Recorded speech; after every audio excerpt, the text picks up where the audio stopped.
Okay, well, it was like you said back in like 2013, 14. He introduced it to me, and we were newly married, so I really didn't know too much about polygyny. And then also there were sisters that at that time misusing scriptures and twisting scriptures about polygyny. So that also made me stir away from the whole thing. Like he mentioned it, I didn't want to hear it. It was in your feelings. I did not want to hear the word polygyny. But keep it trail. Yeah. Yeah, so I did not want to hear the word polygyny. I didn't want to hear anything about it. I'm like, we married, so why would you want somebody else? But it was always it wasn't never anything like I love you less. He was just interested in multiple women. And that's right. So at that time, I was bitter and I would say maybe a little jealous, because he was staying with the woman at the time and their children. So I'm like, at the time I didn't have children. So I'm like, I don't have children. He's there with that family and doing all this and stuff. But she was, when I met her, she was delighted to meet me, and the children were. But I sat there with the stank face and my feelings and didn't want to be there. So I did it to myself, being lonely and all that stuff, when it was a family right there where I could have just, got to know her and, her family. So that's how that was. So it took me actually some years to try to, it took me some years to get used to it. Really, Jew? Yeah, so it took me some years to get used to it. And I just, let my guards down. And, I'm like, these sisters actually want to get to know me. So why am I, shunning them away because of what I'm thinking about polygyny, sex and all the fleshly things. So I just, let me see, this was the first, maybe 2015 is when I tried to embrace it, with the sisters. I'm like, they have a beautiful spirit and they're loving, that the children love me, and so let me actually give it a try. So it was kind of rocky at first, but look at this dude, Mo. He got his popcorn. I cannot with this dude.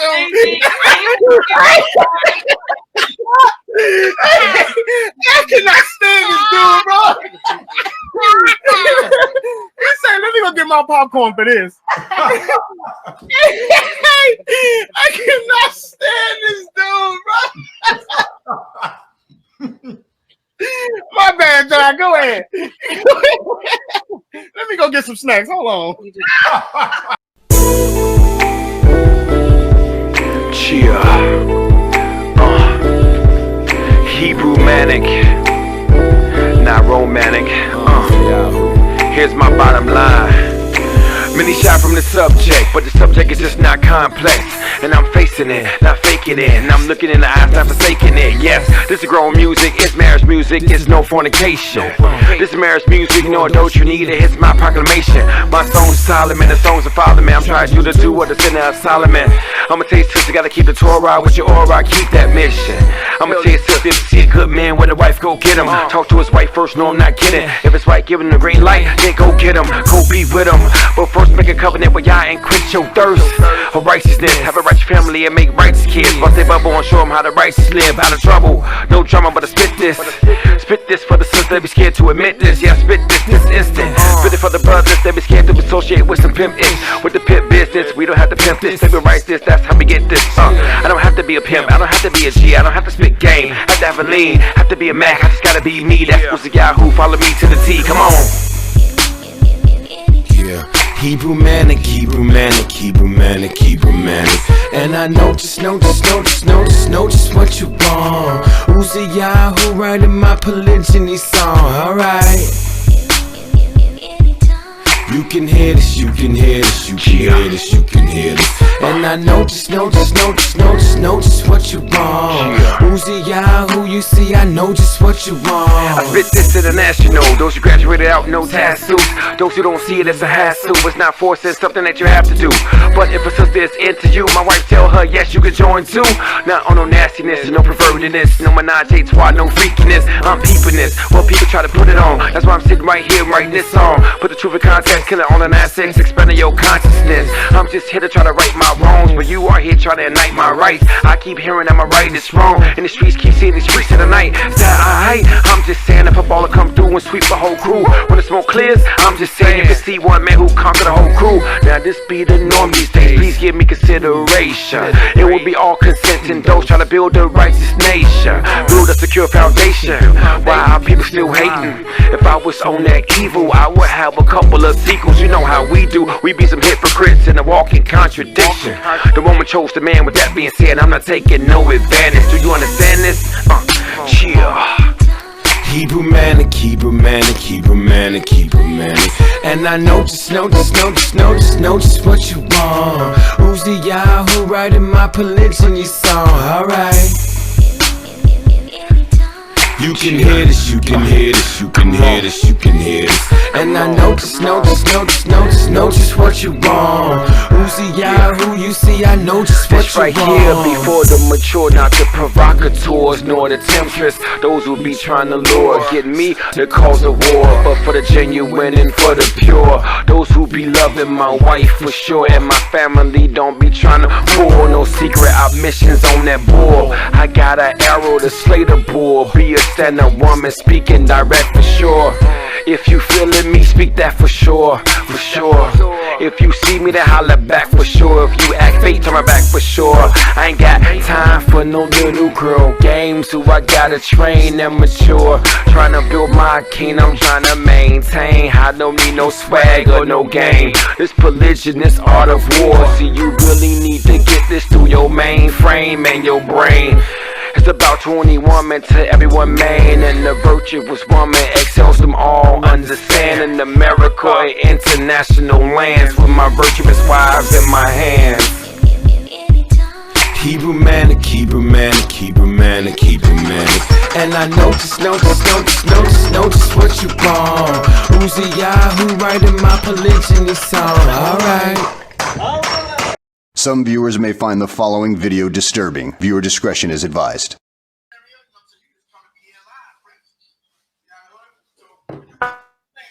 So I hear me in the live. When you click on the link, right, it gives you. But jump back out right quick because everything on my end is the same. Leslie says she can't hear you. When you click back in, it gives you options for your camera, or you can look right now on your phone. It says camera/mic. Let's see if we can hear Judah.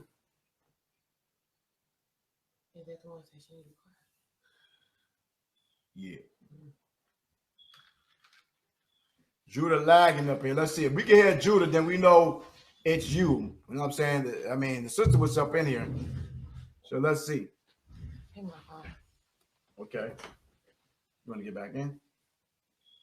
Judah, where you at, brother? You in the laggy worlds. You're spinning. Spinning worlds. Yeah, I'm trying to see, on my end, like the sister can't hear you, Judah. You know what I'm saying? So don't give up. Just go out and check your Judah. I hear him. Mm-hmm.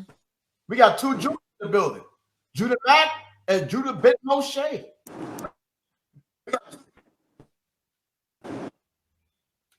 Everybody laugh. What's going on, Judah Mack? Can y'all hear? I don't know if y'all can hear me or not. Now I can hear you.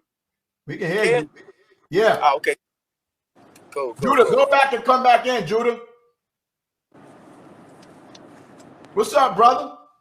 Hey, what's happening? I tried to catch some of it. It looked like it was a pre-recorded. When I jumped in, I saw a sister that was on here speaking. I don't know the sister's name or whatever, but I saw that she was on here speaking, and she was like, she was pro-polygyny with her husband, but they ain't together no more. And they were courting a sister, and the sisters liked it they liked her more than they liked him. You know what I'm talking about? Yeah, right. She's all right. She's not in the Hebrew Israelite community, brother. Okay, she's in her own community. Okay. So I'm saying the topic was this polygyny. You see what I'm saying? So everybody got a different concept of polygyny, whether polyandry, polygyny, you see what I'm saying, or whatever. You feel me? You know what I'm saying? So she made some statements, but it ain't said no statements like, you know. Yeah, she's not Hebrew. You know what I'm saying? She's not a part of the Hebrew Israelite community. And she was talking off her own experience. All right. So I wanted people to bring forth their experience of where they stand on polygyny, but she stands, and she's pro polygyny, with men having more than one wife. That's number one. And that's the thing that we are in agreement with, regardless of the fact. You know what I'm saying? All the other concepts that go with it. You know what I'm saying? So yeah, but what you want to say? Right. Okay. Well,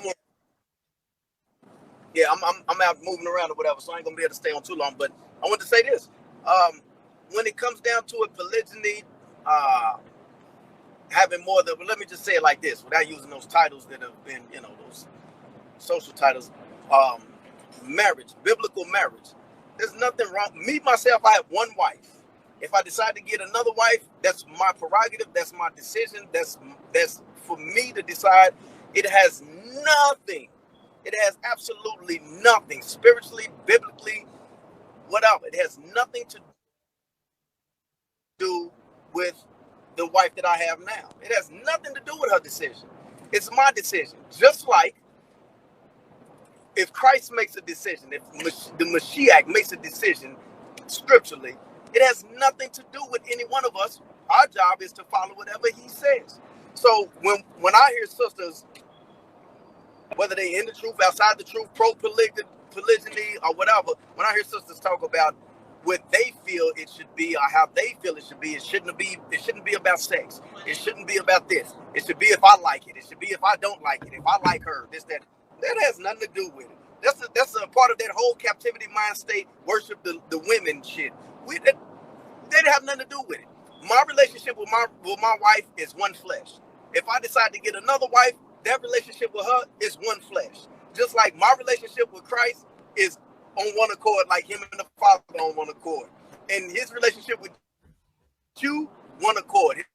His relationship with Judah Moshe, one accord. Has nothing to do with me.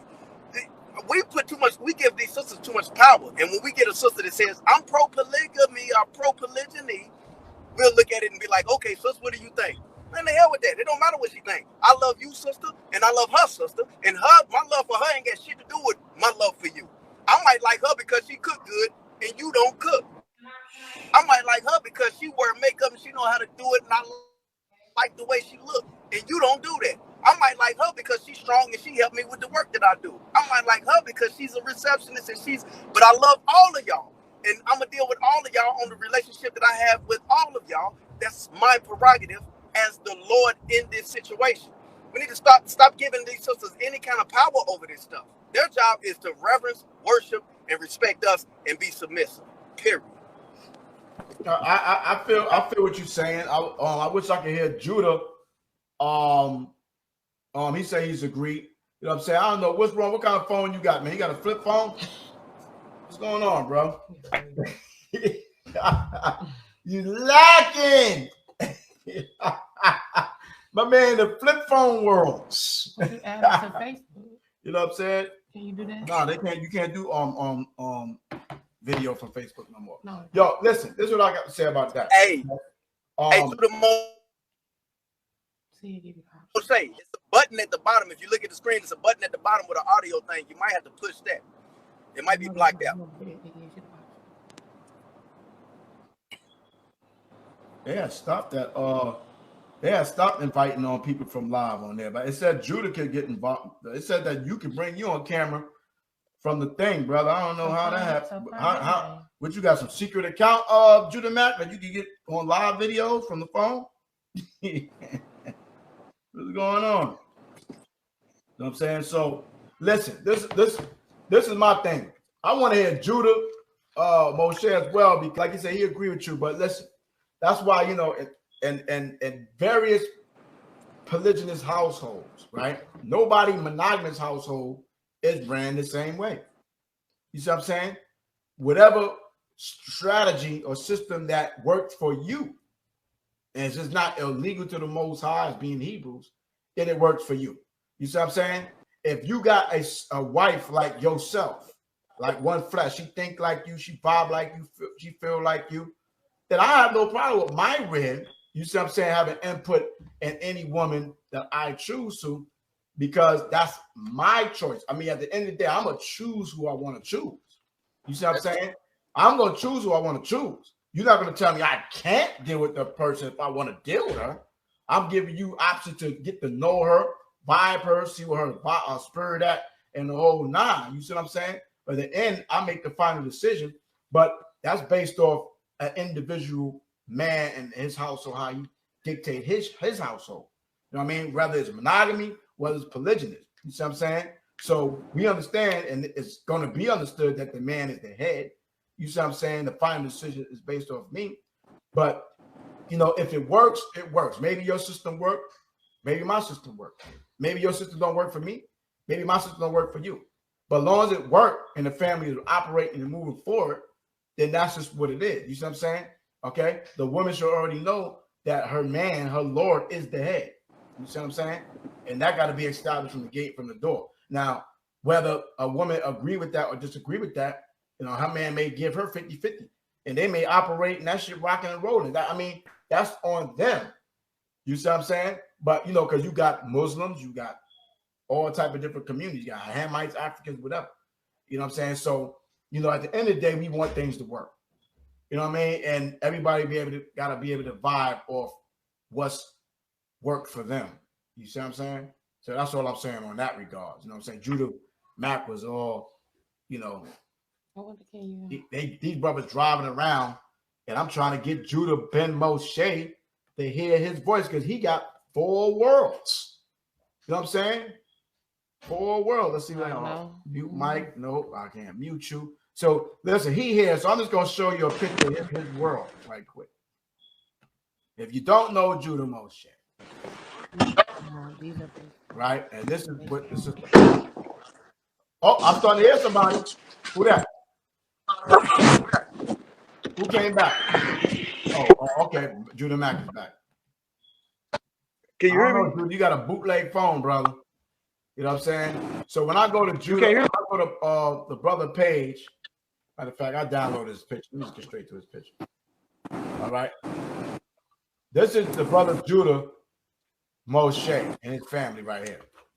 Okay. I think it's 1, 2, 3. Wait, 1, 2, 3, 4. These are his wives right here. He's an open polygamist. You know what I'm saying? Polygynist.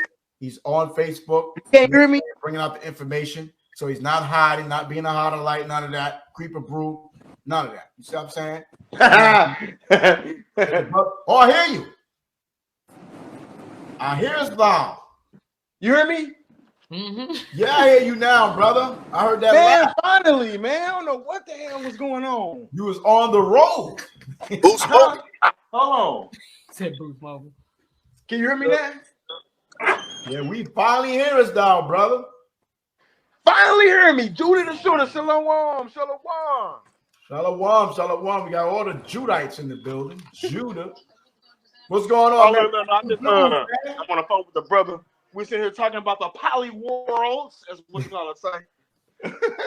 Poly worlds. Right? The most hated institution in the Hebrew Israelite community, and the Hebrew Israelites foundation and birth of a nation is from a polygynous system, which is damn ridiculous for any Hebrew to even say out their damn mouth that polygyny is off. What the hell is wrong with vow? The hell? Like, I can see if there's only one scripture on it, one verse, but there's how you say a plethora. I can't say this shit. Abundance. Give me a references of polygyny. A plethora, right there. Thank you, brother. You know what I'm saying? I mean, the scripture says 1 or 2. Scripture says 2 Corinthians 13. one, whatever. That 2 or 3 witnesses, every word should be established, right?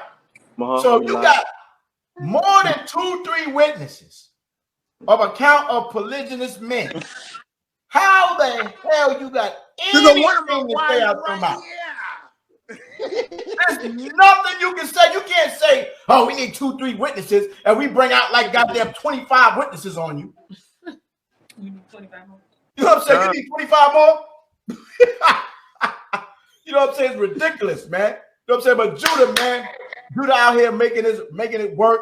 And Judah been around. How long you been in the Israelite community, bro? How long you been in the truth?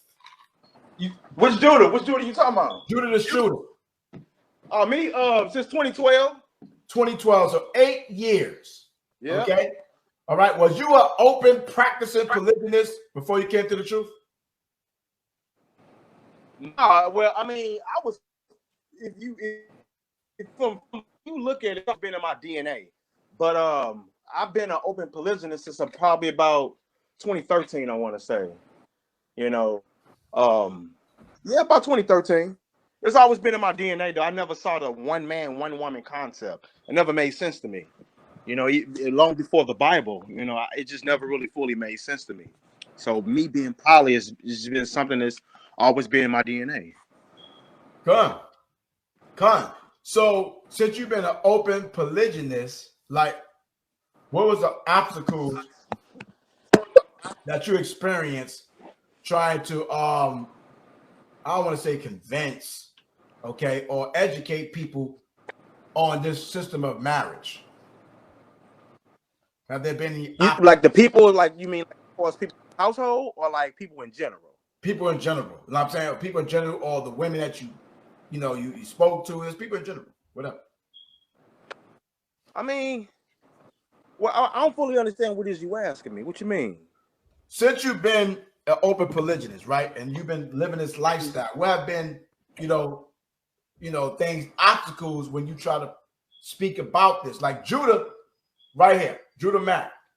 He came from YAHAWASHI. You know, they was the monogamous Hebrews, the infamous monogamous Hebrews, right? Call your wife a girlfriend, everything. It's total disrespect. You feel me? So now, since he came from up under the cloud of lies, right? You see what I'm saying? He's verbally speaking pro polygyny, still being in a monogamous relationship, but not a monogamous mindset, right? See what I'm saying? Spiritually, mentally, he's polygynous. When before he was physically and spiritually, mentally monogamous. So what I'm asking you is, coming into an open polygynous mindset, what have been the challenges, and what have been the challenges of you bringing forth this information? Because we all get challenges when we bring out this information from family members, friends, school, co-workers, people that's anti what we do. Yeah, I would say it's pretty much no different from what, like you said, you and I would go through. You know, you get the same scriptures every time that one try to use is 1 Corinthians 7:2, Genesis 2:24. They twist Matthew 19, 3 through 9, 1 Timothy 3:1-12, Titus 1:6. You know, we know every scripture that they try to use. So basically, it's just pretty much the same thing. There's always feelings, emotions. You know, because it really come down to they really don't believe in the Bible. You know what I'm saying? So I wouldn't even call it a challenge, really an obstacle. It's just something that's normal for America today to accept homosexuality, which the Bible calls abomination, but then they will reject poly, which the Bible speaks nothing about in a negative manner. You know, so I'm familiar with all the excuses that they use. They'll say, well, having more than one wife just caused too many problems. Like, well, damn, Adam had one woman. What we at now? So we just stay all single again? What we at now? But Adam had one. But Marie said she caused all the problems. Right? We die now. Right. So when it comes down to all the, like, I've heard every excuse, every scripture that they try to use, and you already know how we do. You know, we always 10 steps ahead, you know, when it's coming with this doctrine, you know what I'm saying? So that would be the only thing I would say to that. instead of them actually studying out the matter, you can tell what they do. They go on Google and type in polygamyofsin.com, and then they look at all the scriptures that come up instead of actually examining what the scriptures actually say. You know, like I remember an encounter I was having with a brother with he was a part of IUIC, and he tried to use the 1 Corinthians 7:2, nevertheless, to avoid fornication, let every man have his own wife, let everyone have his own husband. And I'm like, brother, before we even address what the context of this scripture, are you saying that fornication is more than one wife? And he was like, yeah. I say, so well, Abraham was a fornicator, then, right? And that was God's friend. Isaiah 40, Isaiah 41:8. That God's friend was a fornicator. God, you finna say that Moses gave the 10 commandments was a fornicator? Is that what you're gonna say? No. And most I said, Moses, I see face to face.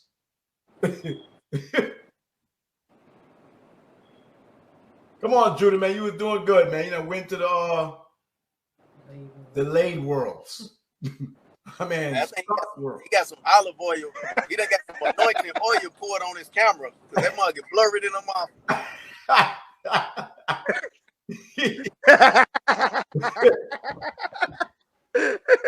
Well, keep shooting.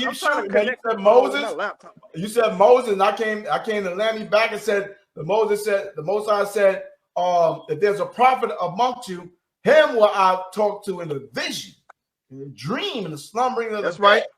But with my servant Moses is not so. I'll speak to him like you see me right now talking to you. That's right. Go ahead. Hold on, I'm trying to connect with my. He had a Zidonian wife. Zipporah was from Zidon, from Keturah. She's from Midian. A Midianite. And then he had an Ethiopian woman, which you could cross-reference in the book of Josephus. It talks about her. Okay? Yeah. So y'all just wondering, like, who is this Ethiopian woman? Well, you read the book of Josephus. She's in it. Yeah. Absolutely. Right? So 1 second. Moses, the great Moses that departed the Red Sea, had 2 quabas. And Miriam and Aaron was hating, talking about him. And the Most High came out of the sky and just bombed on him and made Miriam a white woman. Right. How about that? For speaking against polygyny. She was speaking against polygyny, talking shit. And MASHAYACH came down on the planet Earth and made her a white woman. And Aaron was like, oh, wait a minute, Lord, please. Lay not the sin upon us. So to speak against polygyny also is a sin because polygyny is a law. So you're making a doctrine against the commandments of the Most High. You're saying his law don't mean anything. And that's a lie. Okay? That's a lie. I'm lagging off on my laptop. Can you hear me? Yeah, I can hear you. I don't see you right now. Oh, y'all cats got disconnected. What's going on? Am I still in the world? See, them brothers is, you know what I'm saying, all over the place. I'm in front of my laptop, so they may pop up again. You know what I'm saying? But listen, Judah ben Moshe been dealing with the polygynous system for 7 years. You know what I'm saying? And I met his wives. You met his wives, right? You know what I'm saying? And you know, I want her to speak to them. Right? I mean, we're gonna get up in. I want her to speak to them because I don't want her speaking to no woman that's anti-polygyny. Sister Leslie Divine, she's on the poly world, regardless of who wanna. I know, Judah, but you know, if you get back in. But the thing is, anybody and everybody that agrees with the marriage system of polygyny is a friend of mine. You got a friend in me. You got a friend in me. You see what I'm saying? Just understand that. Okay? So if you anti-polygyny and all you want to do is try to sow discord and hate and all that, then you're the enemy. That's just what it is. You're an enemy. You're an enemy of the Most High. And that's just the facts. Okay? It's not opinion because the Bible is facts. You know what I'm saying? In this Hebrew Israelite community. Other people may not agree with us. But you that claim that you believe in YAHAWAH, MASHAYACH, YAHAWASHI, St. John 6:63, the words that I speak unto you, they are spirit and they are life. You know what I'm saying? You know you going off. And if you don't know you going off, I'm telling you right now, the spirit and power and the glory of the Most High, you're going off. That's just what it is. You see what I'm saying? All right. So Judah Mac and them having a difficulty getting on. Judah Moshe got on it for a quick second, and that brother could really go. Both of them brothers could go. You know what I'm saying? So, you know what I'm saying? Maybe we're gonna get together one night and we all can get on the panel and drop some bombs together as a unit. You know what I'm saying? With Jeremiah, all the Polygyny. You know what I mean? Brothers and sisters, man, like we have a war spiritually amongst Israel that we have these people attacking a system of marriage. Like if the scripture, Paul said, if don't even have a wife, be like me, don't have no one. You niggas ain't gonna do that like the brother posted up early. He said, be as you have no wife. What you talking about? You want to go by what Paul says? Paul said right here, the brother put out here. But this I say, brother, the time is short. It remaineth that both they that have wives, brother Rick Don, be as though they had none. So even if you got a wife, act like you have none. Why? Because you niggas supposed to, your commission to do the work of the Most High. First and foremost. So even though you got a wife, right here it says wives. like the guy said, it doesn't say wives, it says wife. But see, I understand context. You see what I'm saying? See what I'm saying? But y'all don't. You know what I'm saying? I understand you speaking to a majority versus speaking to one person, whatever the case is. But then again, he can say wives, and it can also mean for the majority because not everybody's not going to be monogamous. So whoever got wives, okay, or one wife or wives, it fits for everybody. Because I'm speaking to everybody. Because the bishop scripture says the bishop is supposed to have one what? Wife. Mm-hmm. I'm not a bishop. Now what? You're finished. We talked about that on the other video. I'm not even going to spoil it. You know what I'm saying? But stop it. You Negroes be trying to make a Negro that just came in the troop yesterday and learned Deuteronomy 28:68 about the slave ships. And now you're going to say, yeah, brother, I showed you that we came in the transatlantic slave trade, brother. And so now, brother, you a bishop. Automatically, you a damn bishop. Are you serious? Okay. Ox ain't trying to log back in. Come on. You know what I'm saying? Stop the games, man. So this is the real reason why so many Israelite brothers hate the prophets Paul writing. Paul was a follower of Christ. Every man shall have his own wife. Every woman shall have her own husband. Don't come after me. Go after the prophet. Okay, that's what I'm talking about. Takia Israel. That's what I'm talking about. Bring out your misunderstanding of the scriptures and get Hawk Samshawan smash. So now, since you thought thou sayest something to me, first and foremost, all right, or to the Most High, let me give all credit and glory to YAHAWAH, Ba'ashem MASHAYACH, YAHAWASHI, don't get beside myself, okay, because he gave me the information. So now I'm a Hawk smasher real quick. I'm not going to take forever. This for edification, since thou wantest to make a statement like thou sayest something, we shall see as thou. Okay? You jump in the fire, you're about to get burned. Okay? And my coming on was it to speak on what each of us follow strictly about what poly is coming all day, sis. Right. All right. So now 1 Corinthians 5, right? It says, it is reported. Let's stop here. When something is reported, it is told. It's communicated. You see what I'm saying? It's something that's even publicly, right? Because Paul was speaking to the church that was in Corinth. There was a lot of fornication, spiritual fornication, whoredom, all type of things that was going on in Corinth. The whole book of Corinthians is going into fornication. A lot of different fornications. You see what I'm saying? So understand first what you're reading before you jump out the window with gasoline drawers on. Okay? Right? That there is fornication among you. So let me just get this right now established for those that have the nerve to run your grill, okay, and get Hawk Shamshawan smashed, because I love it. Okay, first and foremost, don't come on this topics. Don't do that one. Let me spell this right. First Corinthians 5. Okay, here come the smash. Okay, so now let's go here. See, maybe y'all need to watch the Army of Israel channel and understand that I'm about the poly worlds and I'm about these scripts. Okay, so we have this word here, right? On the fornication, porneia, right? You can't hear it because maybe you can hear it, but I can't hear it, right? So it says view entry, illicit sexual intercourse, right? Illicit sexual intercourse. Let's look up this word illicit first of all. Look up the word illicit. Let's see what the word illicit means. Because, you know, understand the Strongs, you know, the Strong family, whoever these people are, they, you know, help bring more understanding in the English language. Forbidden by law.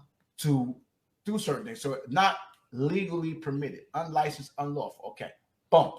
So illicit sexual intercourse. So what is that? You just talking about having sexual intercourse with a single woman? Right? So that's just saying illegal right here. It's saying not legally permitted, unlicensed, unlawful. Now we're reading the Bible, which has the book, which is the book of the law. Okay, so we have to go to the book of the law before you jump out the windows with gasoline drawers on. So let me just go over here right quick. All right, let me go here and establish the book of the law, which is the Bible. Okay, let's go over here. Oh, I went to the New Testament. Let's go to the Old Testament. Y'all hate the Old Testament. Some of you Hebrews, you just like Christians. You hate the Old Testament because the Old Testament cut the hell out your ass. All right, so we're going to go to Joshua in the 1st chapter, 1 and 8. What the Bible says here. What the Bible says. This book of the law. This book of the law shall not depart out of thy mouth. So you must know the law, okay, before you run out there and jump out the window talking shit. But thou shalt meditate therein day and night, mean you studying to show thyself approved, that thou mayest observe to do according to all that is written therein. For then thou shalt make thy way prosperous, and then thou shalt have good success. So you make a statement and you're wrong, it's not successful for long. Okay, so now it says illicit sexual intercourse. You got all these scriptures. Now it says right here. Let's go over here. Okay, it says it stands for or includes adultery. Adultery is fornication. You just trying to make fornication whatever you want based off a false narrative that say fornication is having more than one wife. So you saying like Judah said, Jacob was a fornicator. Abraham was a fornicator. When it comes to having more than one woman, that's what you're talking about, because adultery is not having more than one woman. Adultery is having sex with a married woman. That's what adultery is. And distinguished from it in Matthew 19. Metaphorically, associate a pagan idolatry with doctrines of and professed adherence to Christian faith. So by you worshiping false gods and deities, that's fornication.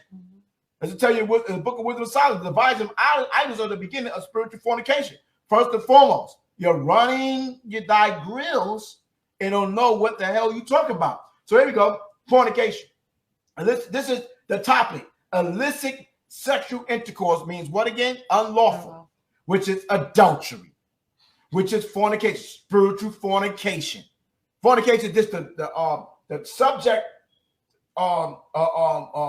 statement or what do you call it? Bylaw or whatever the case is, and it's going to be broken down. What is fornication?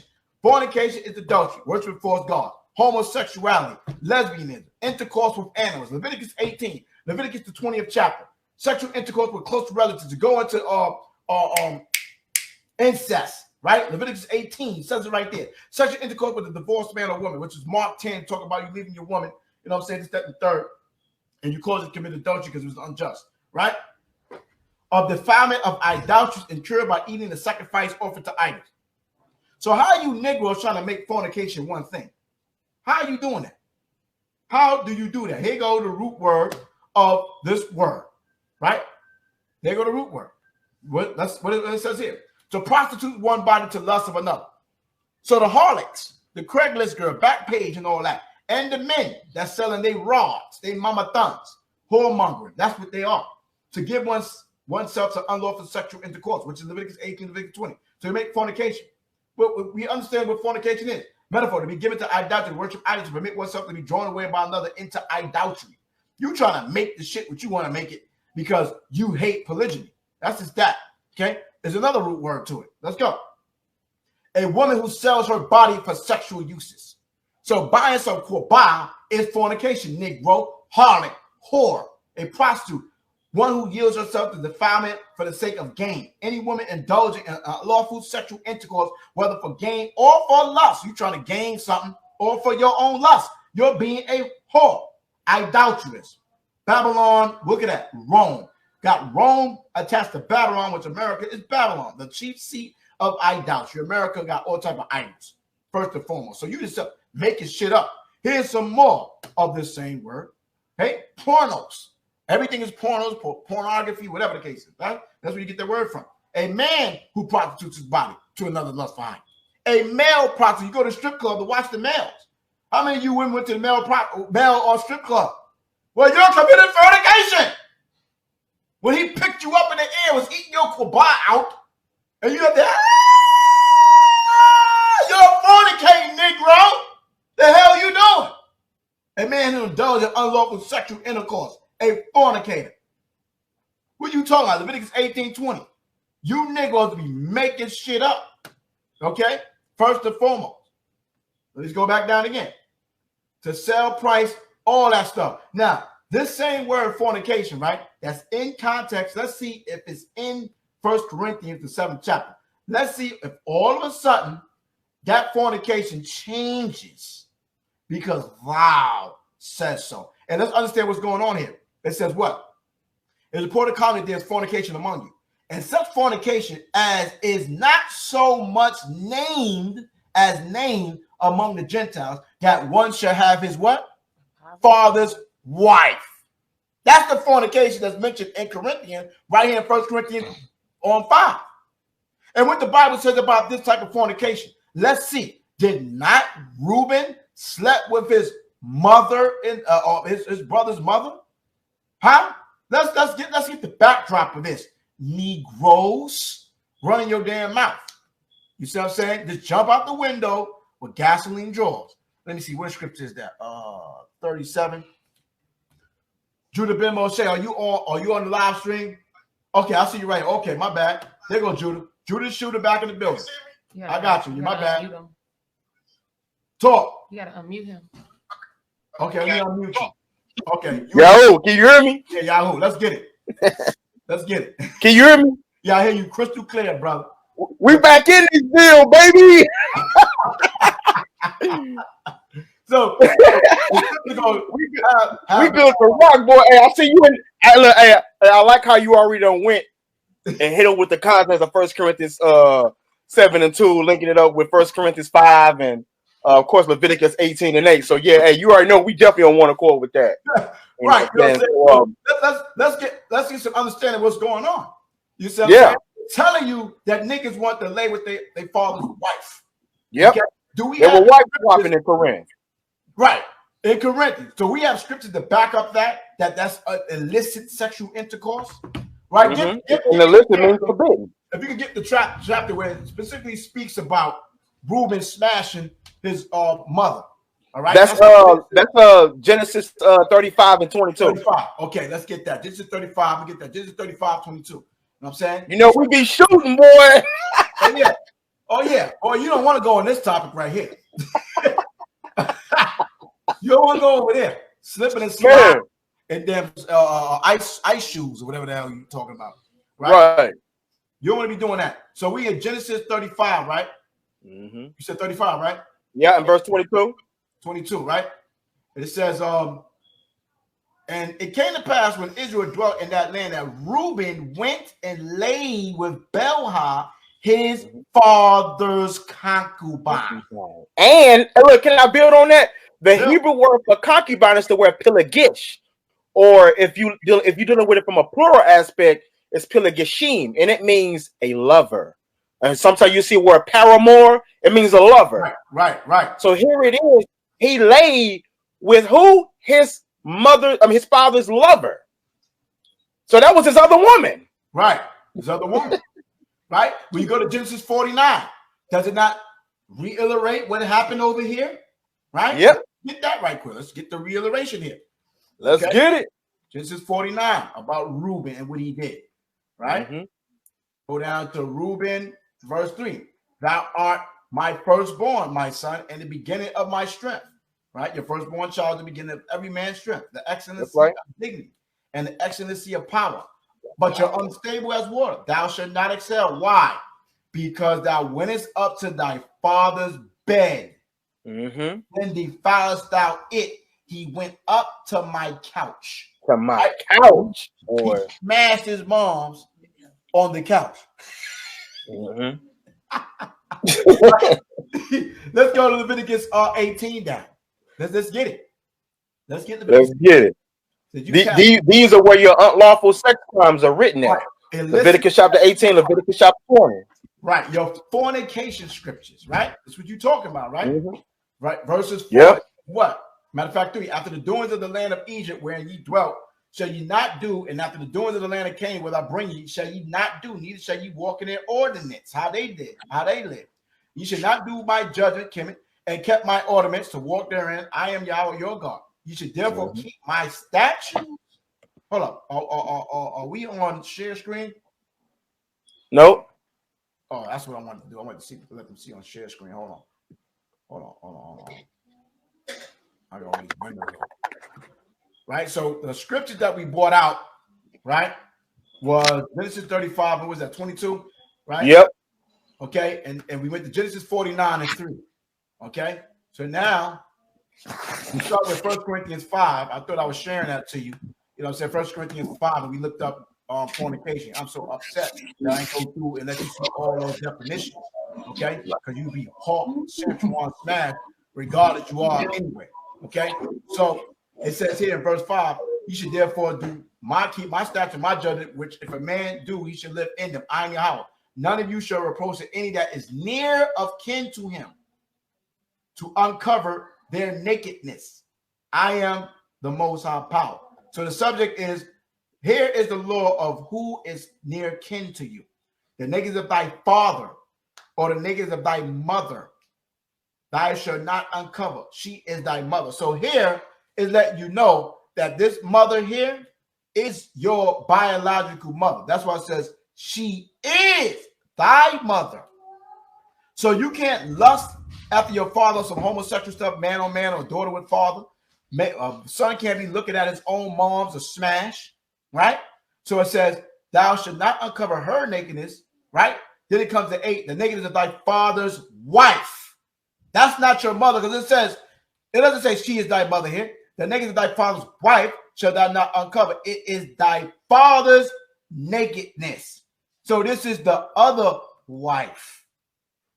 Belha, the Leha, whoever you want to call, right?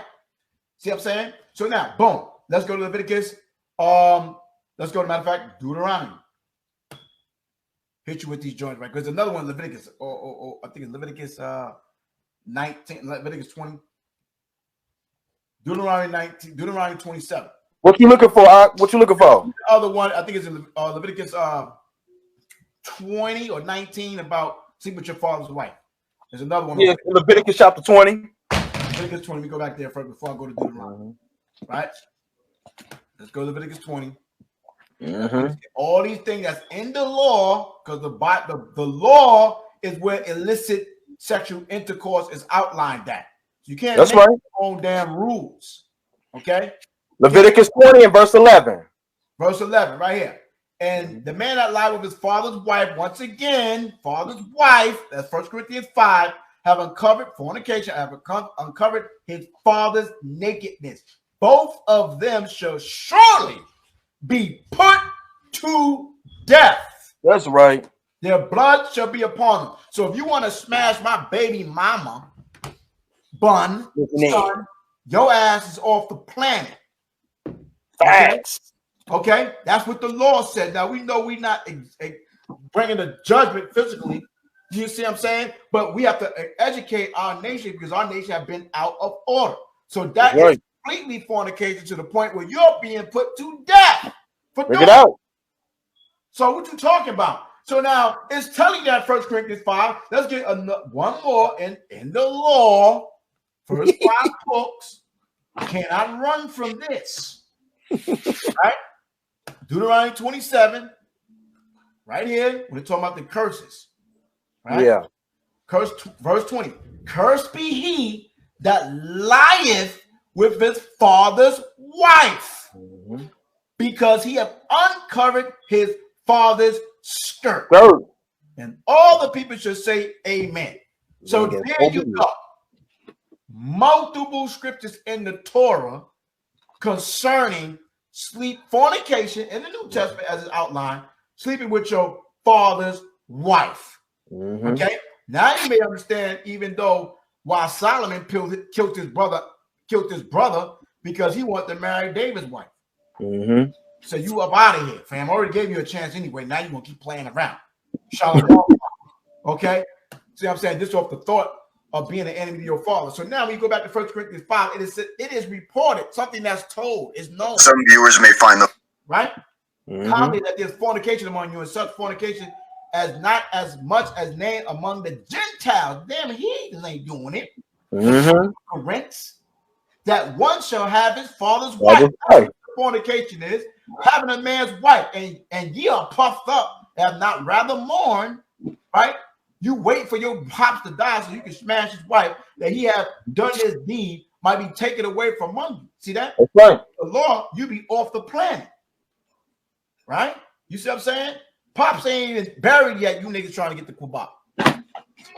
You see what I'm saying? So jump over to 1 Corinthians 7. We're still in the church of Corinthians. He's still addressing the saints that's in Corinthians. Do you not know he's speaking to the Corinthians? Let's go to the first chapter, just in case you don't know. Bring it out. Paul, to be an apostle of the YAHAWASHI, Jesus Christ, through the will of God and Yahweh and Sosthenes, our brother, on to the church of the Most High, which is at Corinth, to them that are sanctified in the MASHAYACH, called to be saints. Who are the saints? Psalms 148. Okay, 13, 14. And Psalms 50 and 5. Psalms 50 and 5. Revelation 7. What the hell are you talking about? Israelites. So stop playing. He's talking to the Israelites. All right, that's in the truth. How about that? Right? And even to add to that, when you go into the Hebrew, the Hebrew word for saint is the word kodesh, or in ancient Hebrew kodash, which means holy, separate. Okay. And he said, "I've made you a holy nation." Deuteronomy 14:2, Exodus 19:3-6. God. You know what I'm saying? So yeah, no doubt. So 1 Corinthians 7 says what? Now concerning the things, the things whereof ye wrote unto him. What did he when he wrote unto him, which is past tense, wrote unto him what was reported commonly in 1 Corinthians 5. It is good for a man not to touch a woman, neither less to avoid fornication. What is the fornication of 1 Corinthians 5? Sleep with another man, sleep with your father's wife. What is fornication over all the things I went through? Okay? All the things. And look, and then even to add to that, like put the camera back on that 1 Corinthians 7:2 real quick. Real quick. In verse 2, the very first word. Oh, let me go back here. Okay, it's all good. There you go. So when they try to use verse 2, the very first word is the word nevertheless in verse 2. Right. That means but. So here it is. You don't start a verse off with the word but. So when you say nevertheless, right there, that lets you know that there was something that was written beforehand that led up to this point to get you to understand the viewpoint of the author in a way that he wrote it. Right. So when it said nevertheless, it said to avoid fornication. And these are the same people that are saying, well, fornication is says before marriage. Well, okay, well, if you want to look at it from that aspect, this ain't even talking about poly in the first place. Right. At all. This is So not when dealing with that, it said nevertheless to avoid fornication. If you're saying that that's fornication, I mean you got to go into the law and show where man and a woman, where a man who's taking more than one wife or more than one concubine is considered to be fornication. Right. The nation of Israel is birthed through what you would call polygyny today. Right. It wouldn't even be a nation of Israel. Fornication. Yeah. Oh shit. So again, if you blue letter it, you'll see the illegal sexual intercourse with adultery, fornication would go into worship of false gods and all that stuff like that. Just a general statement. Homosexuality, lesbian intercourse with animals, sexual intercourse with close relatives, Leviticus 18, sexual intercourse with a divorced man or woman, right? Mark 10, 11 to 12, metaphor of worship of idols, right? Go back, because I didn't know I was and hold on, go back down. Hold on, go back down real quick. So even let me build on this well. So going back, go back to the definition A. So the first word we see is adultery. That's Leviticus 20 and 10. And that tell you, and the man that lies with another man. I'm sorry, and the man that, let me read it right quick because I don't want to misquote that real quick. Hold on. It says, and the man that commits adultery with another man's wife. Another man's wife.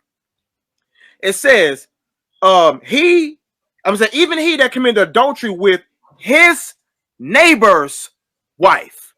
It said the adulterer was to be that man, and the adulteress was to be that woman, shall surely be put to death. Now, so here it is, we see fornication. That comes from the Hebrew word zanah. So here it is, when you go into fornication, fornication is an umbrella of things. Now, when you go into the Greek, there's two definitions for fornication. It's the word porneia, or it's the word pornos. And technically, that S or the sigma on the end is really porno. But pornos denotes that the word is masculine, but it depends on how you put it in a sentence, how it is used in actual Greek text. But then you see homosexuality. Where do we find that at? Leviticus chapter 20, Leviticus 18. Lesbianism. Where we find that at? Leviticus 18, Leviticus 20. Then you read it in Romans about Romans 1. And then it say intercourse with animals. What we read about that? Leviticus chapter 18, Leviticus chapter 20. Then B, it says sexual intercourse with close relatives. It starts off in Leviticus 18 and verse 6. It tell you this. Leviticus 18:6 clearly say, none of you shall approach to any that is near of kin to him, to uncover their nakedness. I am Yahweh. So when you going into all of these definitions that you're reading there, biblically speaking, we get to see exactly what it is according to Torah, according to the law. You know what I'm saying? And one more real quick, when you look at Acts 24 and verse 14, because when we're talking about who we call the Apostle Paul, who wrote just about every single thing that we read in what we call today the New Testament, Acts 24:14. This is when Paul made a confession that was about to lock him up. What did he say? But this I confess. Oh yeah, left off the camera. But it say, but this I confess unto thee. Let me pull it. Hold on. Let's scroll back up real quick. I'll put the blue for you. Okay. Let me go so you can see scroll us some more. Yeah, verse 14. So here we go. It says, but this I confess unto thee, that after the way which they call heresy. What's a heresy? That's a group, a sect of people. But what did he say? So worship I the God of my fathers. That comes from the Hebrew word avotakim. That's his ancestors. So he's letting you know that I worship the God of my ancestors. Right. But look at what else he says. Believing all things, not some things, but believing all things which were written in the Torah of Moses. I'm sorry, which written in the Torah and in the prophets. So here it is. He believed in Genesis, Exodus, Leviticus, Numbers, and Deuteronomy. He believed in the prophets like Ezekiel, Daniel, Hosea. Right. So they were always trying to accuse him of breaking Torah. Right. Always. And he was a Pharisee. It's all about the law. Yeah. What the hell is wrong with you? Yeah, and that word Pharisee comes from the Hebrew word parash. That's one who's a separatist, or one who's devoted to the law. He even tell you in Philippians 3 and 5, I was a Pharisee of the Pharisees. Right. Pharisee of the Pharisees. You see what I'm saying? Yeah. So, as I was breaking down, I thought I was sharing the screen. You see, to prostitute one body to the lust of another. to give oneself to unlawful sexual intercourse, which we just talked about in Leviticus 18:20, to commit fornication, to be given to idolatry, right? Worshiping false gods, right? To permit oneself to be drawn away by another in idolatry for you visual people. Here we go. We're going back into more of the root of the word. All of it's the same. Going into porna, it says porna here. A woman who sells her body for sexual uses. A prostitute. No. One who yields herself to defilement for the sake of gain. So strippers, harlots, Craigslist, Backpage, all of you, whether you're doing it for money or just for moving up in the company, you are committing fornication. Any more an unlawful sexual intercourse, whether for gain or for lust. I gotta move up. I gotta do this. Oh, so you're gonna smash to move up in the worlds? Right. Huh? Well, you commit fornication. You see what I'm saying? Right? Listen, if you know, you know. But when you don't know, okay, the most I wink at your ignorance. That's what it is. You know what I'm saying? But don't know and then lie and act like you ain't doing what you're doing. A male prostitute his body to another lust for hire. That's the gigolo. That's the male stripper. A male prostitute, a man who indulge in unlawful sexual intercourse, they fornicate, which is illicit sex. That's just that. It's a general statement. Yep. You guys go to 1 Corinthians 7. Think you saying something? Like the brother said, nevertheless. Let me get this nevertheless here, because we are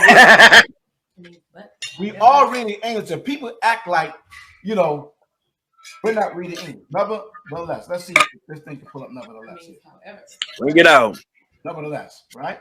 It says, nevertheless, in spite of that, nevertheless, however, this adding, you know what I'm saying? We said all that. Oh, however, in addition to, but you know, nevertheless, you see what I'm saying? Yeah, because look, but after I said all that, but Esau have a love, but right? Jacob have a love, but I'm going off. Jacob have I love, but Esau have I hated. Okay, you see what I'm saying? So regardless of what I just said, to avoid fornication, right? Go back over here, right? Yeah, and look, and what the people got to realize is this was a letter that he had written to the Israelites that was in the city of Corinth, which is the territory of Greece, that was owned by Romans. So, but so when that's just give me a background. But anyway, going back, when he wrote this letter, understand that when he said the word "but," again, it let you know that you have to read before that. So in chapter 5, we read about the fornication that was going down in Corinth. Right. Chapter 6 and verse 9, he goes in saying that fornicators don't get in the kingdom. But when you read verse 13 on down to 20, he goes into the topic of fornication about joining yourself unto harlots. And in verse 18, he tells you to flee fornication. Right. But anyway, he goes into that, and at the very last verse in chapter 6, he goes on right now. I'll put it up right now. Okay, yeah, go ahead. Put it up right now. Let's get it. Right here. Boom. Yeah. Right here. Verse 16, right? So, yeah, so here it is. He's on the topic of what you call fornication. So when you're looking at verse 18, it says flee fornication. And of course, when you look that word up, it's the same word. But it says every sin that a man does is without, meaning outside the body. But he that committeth fornication sin against his own body. Next verse, he goes on to ask a question. He said, what? Know ye not, or do you not know that your body is the temple of the Holy Ghost, which is in you, which you have of God, and you are not of your own? There's a question that he's asking. Then the next verse, scrolling down because I can't see it because somebody commented away. Okay. Let me move. I can't see verse 20. There we go. It says, hold on. Let me go back. My bad. You can see it now. Okay. Yeah. So verse 20 says, for you are bought with the price. And we already know what that price was. Right. You know what I'm saying? So we already know that's the Messiah. Then it say, therefore glorify the Most High in your body and in your spirit, which is of God. So here it is. He had just got done talking about the topic of fornication. Right. And then let's go into chapter 7 real quick. Okay, let's go to chapter 7. All this reading and comprehensions. So now we see he's talking about fornication, right? What is the very first word in the chapter? Now. That means something. Yeah, let's look up because now. he was just got done speaking about fornication. Let's look up the word now. So then, yeah, he just get done talking about fornication. Then he goes on to say, now. Now, immediately, as of now, for now, and then, right? Let's get the definition, right? It says, at the present time, at once, immediately, right? Nowadays, in the immediate past, very recent, in the immediate past, very recent. Yeah. So here it is. He's talking about the topic of fornication. Right. So then he goes on to say, now. After that, concerning. Don't you always say to whom it may concern? So he's now speaking about what? The things. What things was he speaking about? The things which you wrote unto me. Right. Now think about it. When Paul wrote this letter to the people of Corinth, he wasn't presently there. We read that in chapter 5. He wasn't physically there. Boom. So how was he getting messages? Through letters. That's how he was able to get reports. Right. Which would make sense when you go over to chapter 5 when he tell you it is reported commonly. That means it's always being reported back to him about what is on. Right. What's going on? And he was letting you know that fornication is among you. What you about to pull up? Yeah, I just went to that word. To perceive by the ear what is announced in one's presence, to get by hearing, learn. Right? To comprehend, to understand. Right? That's this report. Okay? So he already knew this. And like the brother said, he responding to the reports. You know what I mean? I got a report. Exactly. You know what I'm saying? This was going down over here and over there. This, that, the third. Like in any business, whatever the case is, you get reports. Right? Yeah. So now he's reiterating what was reported. The things that was reported. That's right. That's what I said. Now, okay, let's deal with this right now. Currently, right now. The things that whereof ye wrote, that I already read, wrote onto me. Okay? So now you're gonna make it is good for a man not to even touch a woman. You see what I'm saying? Because you already know what you wrote. So he's saying, listen, man, it is not even good for a man to touch a woman. Like having a conversation, man, Jude, it is not even good to touch a woman, my man. Because women be getting the man problems over these women. You see what I'm saying? And look, and get this, and get this. That word good comes from the Greek word kalos or kalos. In Hebrew, we know it's told, but ancient Hebrew is tawab. So, and that word in this context simply means beautiful or better. So he was saying it's better for a man not to even do it. And we know that's talking about sex. So here it is. He's speaking about fornication. He goes on to say, I'm speaking about something that was reported to me. Right. And he said, look, it is better for a man not to even lay with a woman. That's what he's saying right there.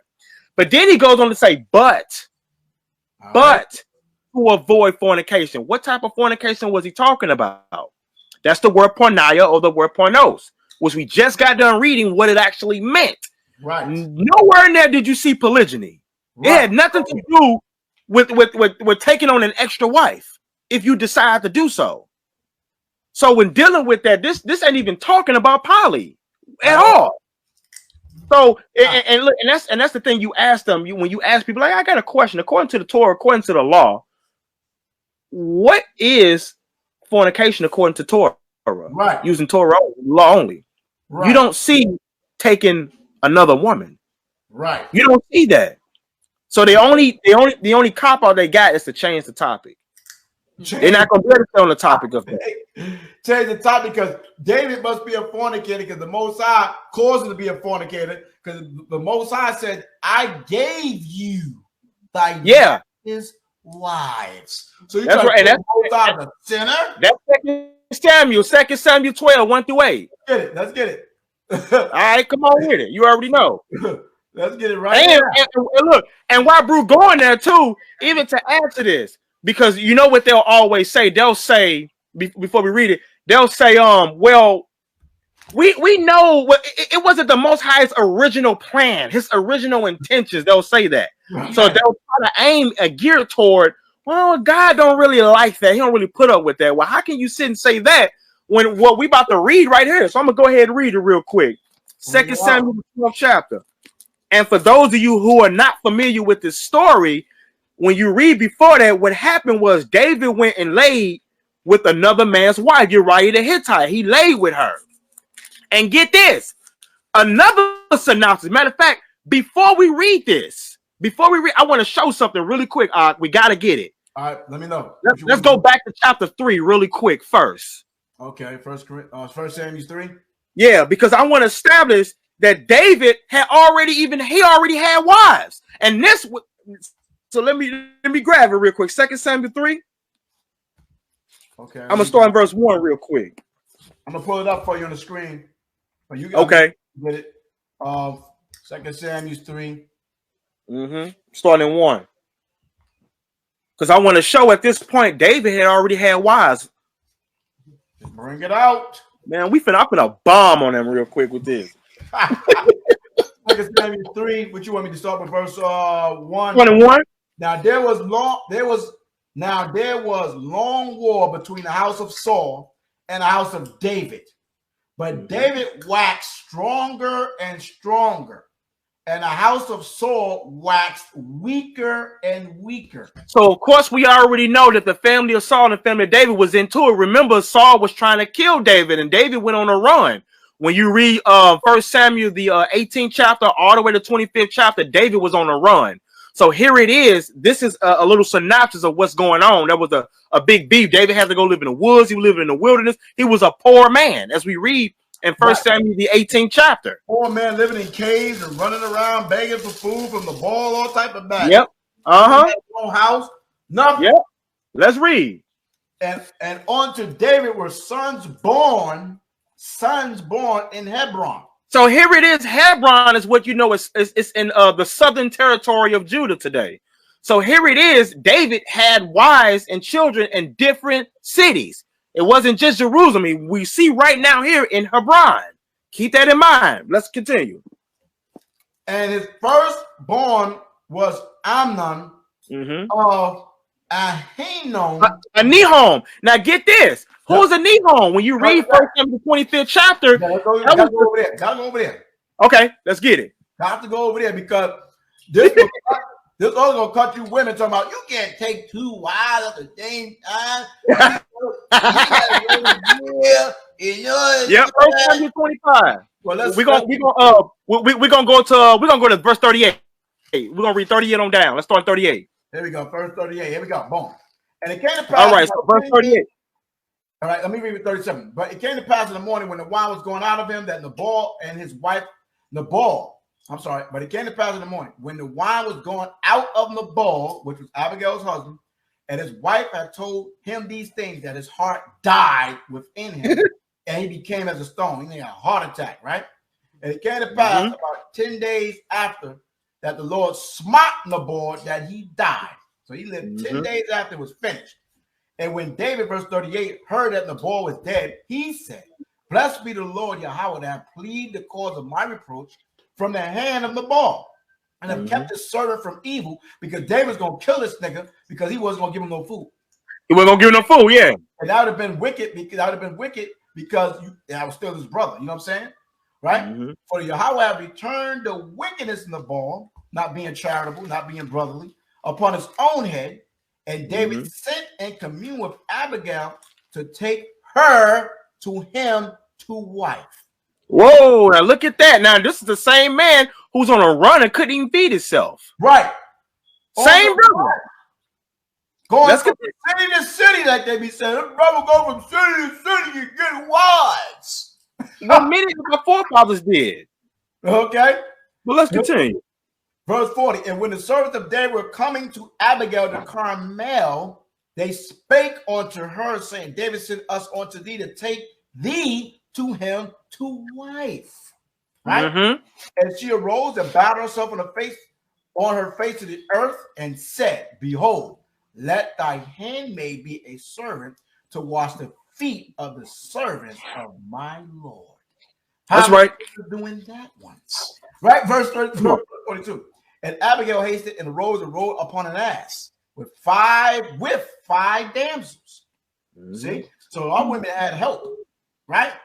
She had 5 damsels to help her. You see what I'm saying? But you don't want your husband to have 5 wives, right? Hers, or 2 wives for that matter. That's not right. Of hers that went after her, and she went after the messages of David and became his wife. I wonder, did they have a marriage certificate? Nope. Did they go to the Did they go to Saul, to the court of Saul? Nope. The hell you talking about? Wasn't he like in a form of captivity, kind of running from he was running around the world. He was everywhere. Yeah, he was on the run. Right, he was on the run, a vagabond. A wanderer. David also took Ahinoam of Jezreel, the same. And Jezreel is what you know is Jerusalem. And they were also both of them his wives. Look at that. Come in. At that, okay. Right. And David was not anointed physically king yet. That's a fact. That's a fact. That's a fact. And get this. And something I want to pay attention to, even in that last verse, because in the last verse it tell you, but Saul had given Michal, his daughter, David's wife, bounty of Laish, which was in Gilom. Now, when you read this same chapter that we in, David went to go get her back. Right. That was his wife. That's his in 2 Samuel, the 3rd chapter. I mean, first wife. My bad. Yes, first wife. So, all right. So we're in 2 Samuel 3. Hold up. Check this out, though. Check this out. How powerful this is, right? Micah being his first wife, right? He went back to get his wife from the man that his father-in-law gave her to. So yeah, Negroes right there on certain aspects. If a man want to take his wife, boom. If she left, he can take her back unless he give her a bill of divorce and put her away unlawful, right? That's how I get it in, right? So that's up a man's choice, right? Because David did it, right? But check it. Micah is the first wife. But we read that Ahinoam, well, Abigail will be the second wife. He took both of them, right? If we go, she be the second wife.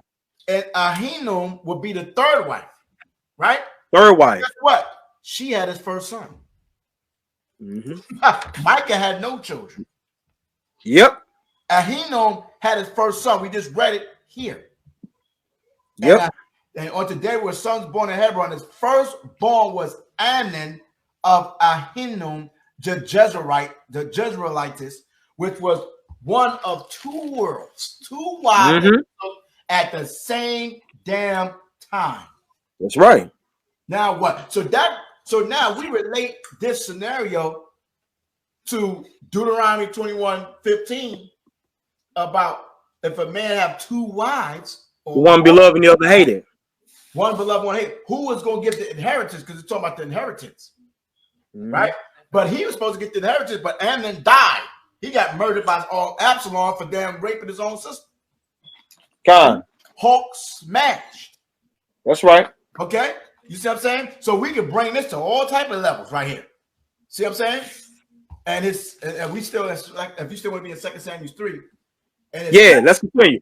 And his second, Caleb of Abigail. All right, so Abigail became his second wife. Ahinoam, he took both of them, but Abigail had a son after Ahinoam. The wife of the all, the Carmelite, and the third, Absalom, the son of Maharawchaa, the daughter of Tamar, king of Gershon. And the fourth, Adonijah, the son of Haggith, and the fifth, Shootah, the son of Abital, and the sixth, entering by Eglah, David's wife. So she had like 3-4 sons. These were born to David in Hebron. Now watch this. Now let's read verse 12 through 14 real quick. It's in Hebron. And Abner, verse 12, and Abner sent message to David on his behalf, saying, Whose is the land? Saying also, make thy league with me, and behold, my hand shall be with thee to bring. So now he's saying, make thy league, mean make a covenant, make an agreement with me. Right. Let's continue. About all Israel unto thee, because Saul's son started hating on Abner over a woman. Because he took a wife that was Saul's, I think it was Saul's wife. He was already dead, and he married her, and then this nigga got mad. He said, all right, I got you. It said, verse 13. He said, well, I will make a league with thee, but one thing I require of thee, that is, thou shalt not see my face, except thou first bring Micah, Saul's daughter, when thou comest to see my face. And look at the next verse. And David sent message to the Ishbosheth, Saul's son, saying, deliver me my wife Micah, which I espouse to me for 100 foreskins of the Philistines. Now, here it is. We're talking about a man who wasn't even king at this point, right? This same man already had wives. Right. Why would this? He should have been, well, you know what? I got some wives now. It's cool now. But the fact that he wanted to go get his first wife back show you that there is no crime. And get this. Let's go to chapter 5 and let's read verse 13 real quick. Chapter 5. I mean, verse 12. We're going to start in 12. 5 and 12. Yep. 1 Samuel, 2 Samuel 5 and 12. Here's the bomb. Yep. Here comes the boom. Here we go. It says, and David perceived. That means he recognized and he understood. So David perceived that the Most High had established him king over Israel, and that he had exalted his kingdom for his people Israel's sake. And look at the first thing he said he did. And David took what? Him more concubines and wives. Not out of Hebron, but it says out of Jerusalem. After that he has come from Hebron. So he went from one city and then he went to another city and got wives and concubines. Then it say, and there was yet sons and daughters born to David as well, we see. Now, here it is. I wanted to establish that he had these wives. Now that we understand that, now let's go to chapter 12. Now let's fast forward. Because there's a question I'll be wanting to ask these people who sit and say, oh, well, God don't approve of this, and you know, it's not his natural, it's not the natural order, and you know how they do, they twist Genesis too. Right. Which one you want to go to? 2 Samuel, the 12th chapter. Okay. I got one before we go there, brother Bubba Show. There's one before we go there. I'm gonna go to 1 Kings 15 upon law. Yeah, hit 4 and 5. I was gonna hit that one next. Oh, you want to hit it after? Yeah, let's hit it after because I got a question on that. Let's hit it after. Let's get it after. Okay, as long as we all on the same worlds. Hey, you already know. You already know. Okay. All right. So here we go. Right here. Right. Yes. Yeah. So we're in 2 Samuel chapter 12. Right. 12. Okay. So when you read, like for you Negroes that talk about parables, right, in Matthew 25. Right, he's giving the parable about the 10 wives. Mm-hmm. Right? You see what I'm saying? It's speaking about Israel and the kingdom of heaven, right?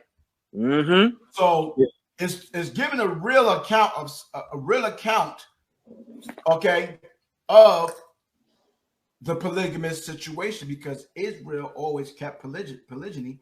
And if you're going to try to knock that one off, then and Hosea talks about, and Jeremiah talked about his wife Israel and his wife Judah. Mm-hmm. So I don't know how you niggas run with this. When you read 1 2 Samuel 12, they're giving a parable about David and Uriah in there concerning the little ewe lamb and the rich. Yep, that's what we're about to read. So let's get it. So 2 Samuel 12 and verse 1, it says, bring it out. And the Most High sent Nathan unto David. So keep this in mind, guys. Nathan is a prophet, the mouthpiece of YAHAWAH. And this man, Nathan, who is a prophet, is sent to David, who is his anointed. Keep this in mind. So then he goes on to say, and he came unto him and said unto him. Now here we go. David is about to speak in a parable. A parable is just an earthly story with a spiritual meaning behind it. Keep that in mind. And let's see what he's about to say, because it's literally happened. It says, there were 2 men in one city. Now, to kind of speed up, we know who this 2 men is. He's talking about David, the one who's having a conversation with, and he's talking about Uriah. So, and this story happened the chapter before this, in chapter 11. So here we go. He says, there were two men in one city, the one rich, and it says, and the other poor. It says the rich man had exceeding many flocks and herds. David had many wives, as we done seen already. Right. It says, but the poor man had nothing, save, meaning except one little ewe lamb. Now this is talking about his wife. All right. It says, which he had bought and nourished up, meaning he brought up and cared for it, and it grew up together with him and with his children, and it did eat of its own meat and drank of its own cup, and lay in his bosom, meaning in his arm, and was unto him as a daughter. So here it is. This is the comparison that he had, that he gave between Uriah and a wife that he really, really cared for. Right. Now check it out. This is what he about to say about David. Mm-hmm. And there came a traveler, right, unto the rich man, and he spared to take the rich man of his own flock and of his own herd, to dress for the wayfaring man that was come unto him, but took the poor man's lamb, because remember, David took his wife, and dressed it for the man that was come to him. Now here we go. Now let's see what David's response is when the prophet of YAHAWAH said this to David. What was David's response? It says, and David's anger. What happened? So he's mad hearing this. It says, and David's anger was greatly kindled against the man. Now, David at this point don't know, you mad at yourself. Right. What you mad for? You mad at yourself. You did this. So he says, and David's anger was greatly kindled against the man. And he said to Nathan, as YAHAWAH live, the man that have done this thing shall surely die. Now, David didn't even know, bro. You basically speaking about yourself. Right. He's about to find out very shortly. Acts upon thy own nets. Yeah. And then he say, and he shall restore the lamb fourfold, because he did this thing, and because he had what? No pity. He had no pity. So now again, David don't at this point don't know that he's talking about you. And now he's telling him that if the man that done this thing, he has to pay back fourfold. Now, why did he say that? Because in the law in Exodus 20:21, it says this: if a man shall steal an ox or a sheep and kill it or sell it, he shall restore 5 oxen for an ox and 4 sheep for a sheep. So David, this man is going back to the law. Right. So he's saying the man that done this thing, not only he gonna die, he need to restore that fourfold. David is quoting the law. Right. Meanwhile, he's in violation of the law because he committed adultery, which is sleeping with another man's wife. But get what the Most High, guess what he about to find out. In verse 7, it says, and Nathan said to David, thou art the man. Thou art the man. You the one I'm talking about. That's what he's telling him at this point. I'm talking about you. So then he goes on to say, thus saith the Lord God of Israel. So now this prophet is finally about to tell him what God wanted him to know. So here we go. Verse 7 again. And Nathan said unto David, thou art the man. Thus saith the Lord God of Israel. And this is what the Most High saying. Let's see if God is saying, oh, well, I don't like that you had all these wives, David. He says, I anointed you king over Israel, and I saved you out of the hand of Saul. The Most High said, I did that. He says, and I gave your masters what? House. Keep this in mind, guys. And your masters what? Wives. That's plural. Wait a minute, now, brother. Pause this for a second. I heard brother talking about others say wives. Right. And so now we see right here. He said, I gave you your masters wives. Why is the Most High saying this to David? Well, hold on, brother. But they say that the Most High only gave Adam one wife, Okay, if he gave, just for your argument, if he gave Adam a one wife there, right? And it was meant for it to be one wife then, right? But Marie said that was for Adam. That was for Adam. But then he goes over here for David after the flood and said, I gave thee another man, thy master's house, and thy master's wives. Look, into thy bosom. Into thy bosom. She laying on thy chest. So you're gonna try to pigeonhole the Most High because you want to stick with Genesis, with Adam's account, but this walk past David's account where the Most High said to David, another man, the descendant of Adam, and said, I gave you thy master's wife. I gave you. There's no different God. It's the same God as Yahweh. That's right. Same God. So you is Trump. You done. Look, and get this, bro. This is the verse they don't never really want to deal with because you know they take Deuteronomy 17:17 out of context. That's another topic. That's a whole other context. Don't know. We will bomb on that too. But look though, it says, and I gave thee thy master's house and thy master's wives into thy bosom. Now get this, and gave thee the house of Israel and Judah. Now pay very close attention, guys. And we see he done gave him all these things, right? Look at what he says after this, because this is the part that really stands out. It says, and if that had been too little, let's stop there. Enough?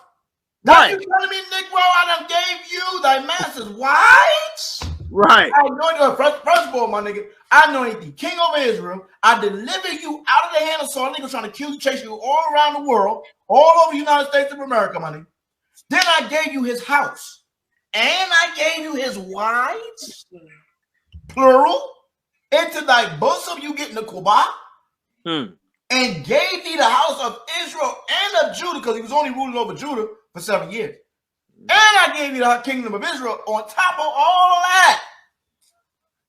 And if that had been too little, my nigga, if that wasn't enough, that wasn't enough.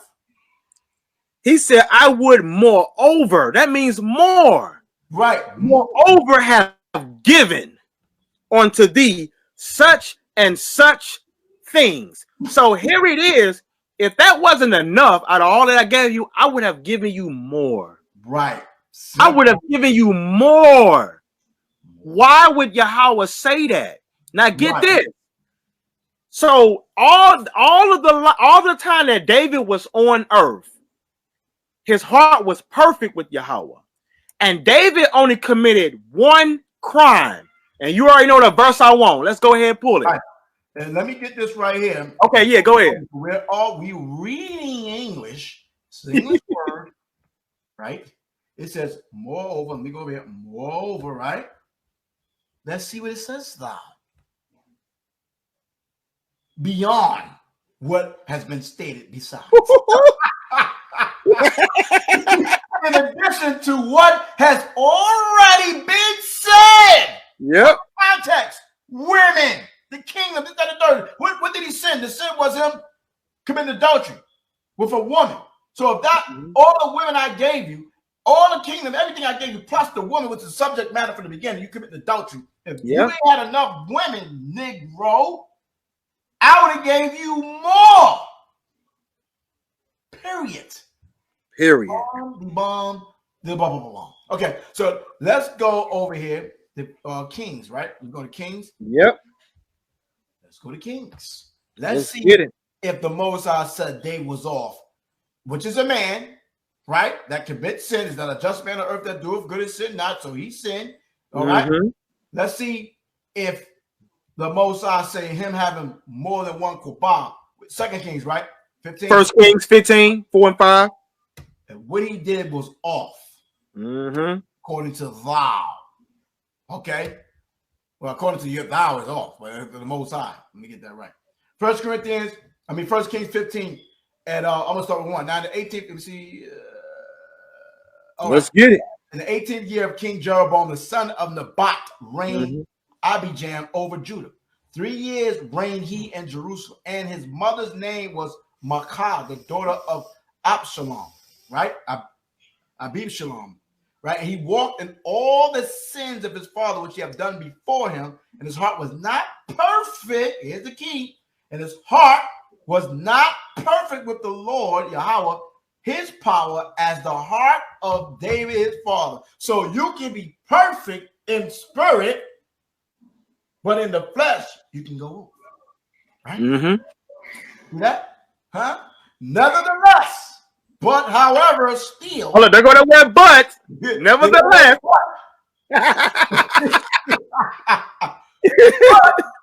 For David's sake, did Yahawah his power give him a lamp in Jerusalem, light forever, that's not going to go out, to set up his son after him, which was Solomon, and to establish Jerusalem, which is MASHAYACH YAHAWASHI in totality, because David did that which was right. Oh, right, which is righteous, right in the eyes of Yahawah, and turn not aside from anything that he commanded him. Hold on, what? He turned out aside from what? He did not, he turned not aside from anything. The key word, anything that he commanded him all the days of his life, save only. Wait, he got other wives? Only in the matter of Uriah the Hittite. Oh, so look at that. Isn't that something? That was the only crime that he committed his entire life. It had nothing to do with him taking other wives. Because the whole issue is when Yahawah came to talk to David through the prophet Nathan, why didn't Nathan mention him? Why didn't Nathan just kill his other wives? Or why didn't he say anything to him about having other wives? Why did he say, I would have given you more? Here it is, incoming, huh? Hey, I know when it's gonna get dropped. Like I felt it coming. Like incoming.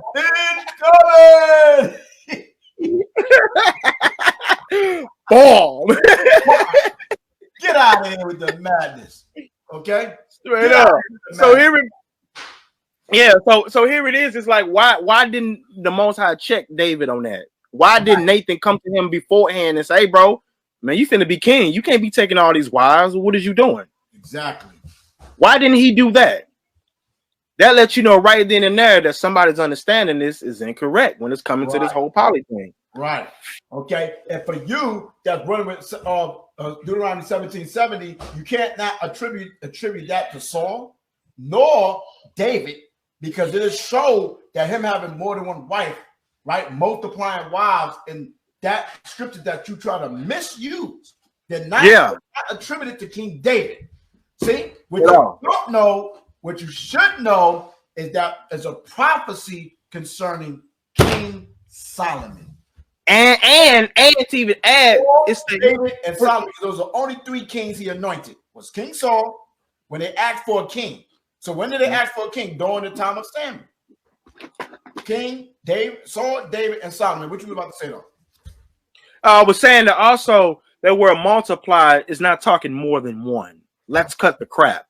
That word multiply, the root word there in the Hebrew text is the word rabah, and that simply means exceeding or excessive, to overdo it in a sense. Right. That would be the way that I would express it to a person about the word rabah. It's going overboard, not necessarily more than one. People taking that word literal as if that's talking about more than one. No, that's not saying that. And this is a person who teach Hebrew and I read Hebrew, but that's not saying that. What about the parable?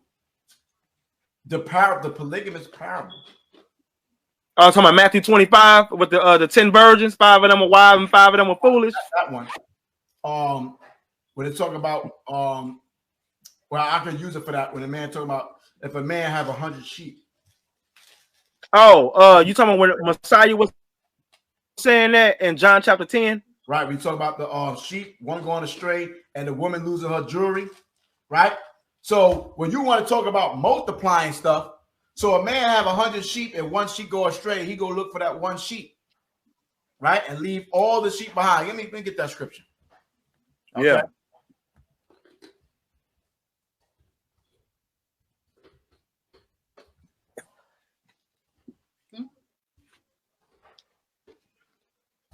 Right, because it's talking about the woman having multiple pieces of jewelry. Hey, one of my wives walked in. You want to ask her a question? Oh, yeah. Let's get the polygamous sister up in here. Okay. You know what I'm saying? All day long. Right? Let's get our sisters up in the building. So that's Matthew 18:12. Let me go to Matthew 18:12 right quick. You know what I'm saying? Which wife is that one? The bomb on these my first wife, Judith. Oh, yay. Yes, indeed. Yes. Hey, don't you be extra. That's right. That's right. That's the pillars, right? Pillars right there, boy. You know what I'm saying? She ain't going nowhere. Nowhere, right? Matthew 11, Matthew 18 and 12, it says, how think ye if a man have 100 sheep and one of them be gone astray, does he not leave the 99 and go up into the mountain and seek that which is gone astray? If so be that he find of it, verily I say unto you, he rejoices more of the sheep than of the 99 which went not astray, right? So I can use that as multiplying, right? You got the other one about the sister losing a piece of jewelry, right? But I also say, well, men have more than one wife.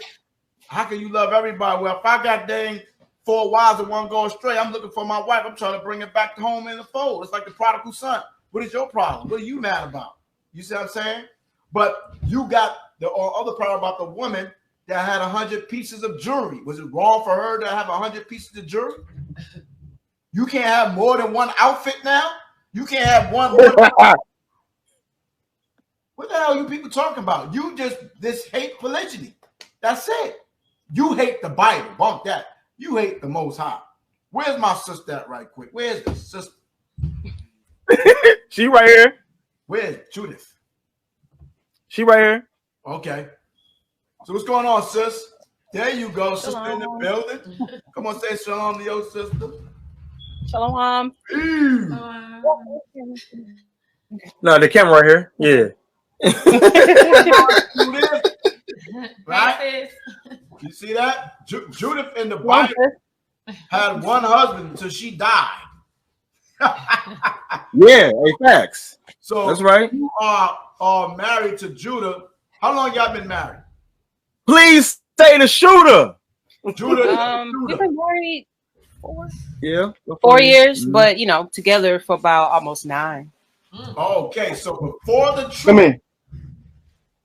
So before the truth of the Most High, y'all was together. So the scripture, a woman shall be saved in childbearing, whatever the case is. So before the truth, you was with him. Really? Man, my son come here playing. Come on, man, don't do that. We live. He's throwing trash bags on us and stuff. How would you say? Okay, say that again. We were interrupted. My bad. So you was with him before his awakening to MASHAYACH. You said I was what now? You was with him before his awakening to to the truth. Yep. Right?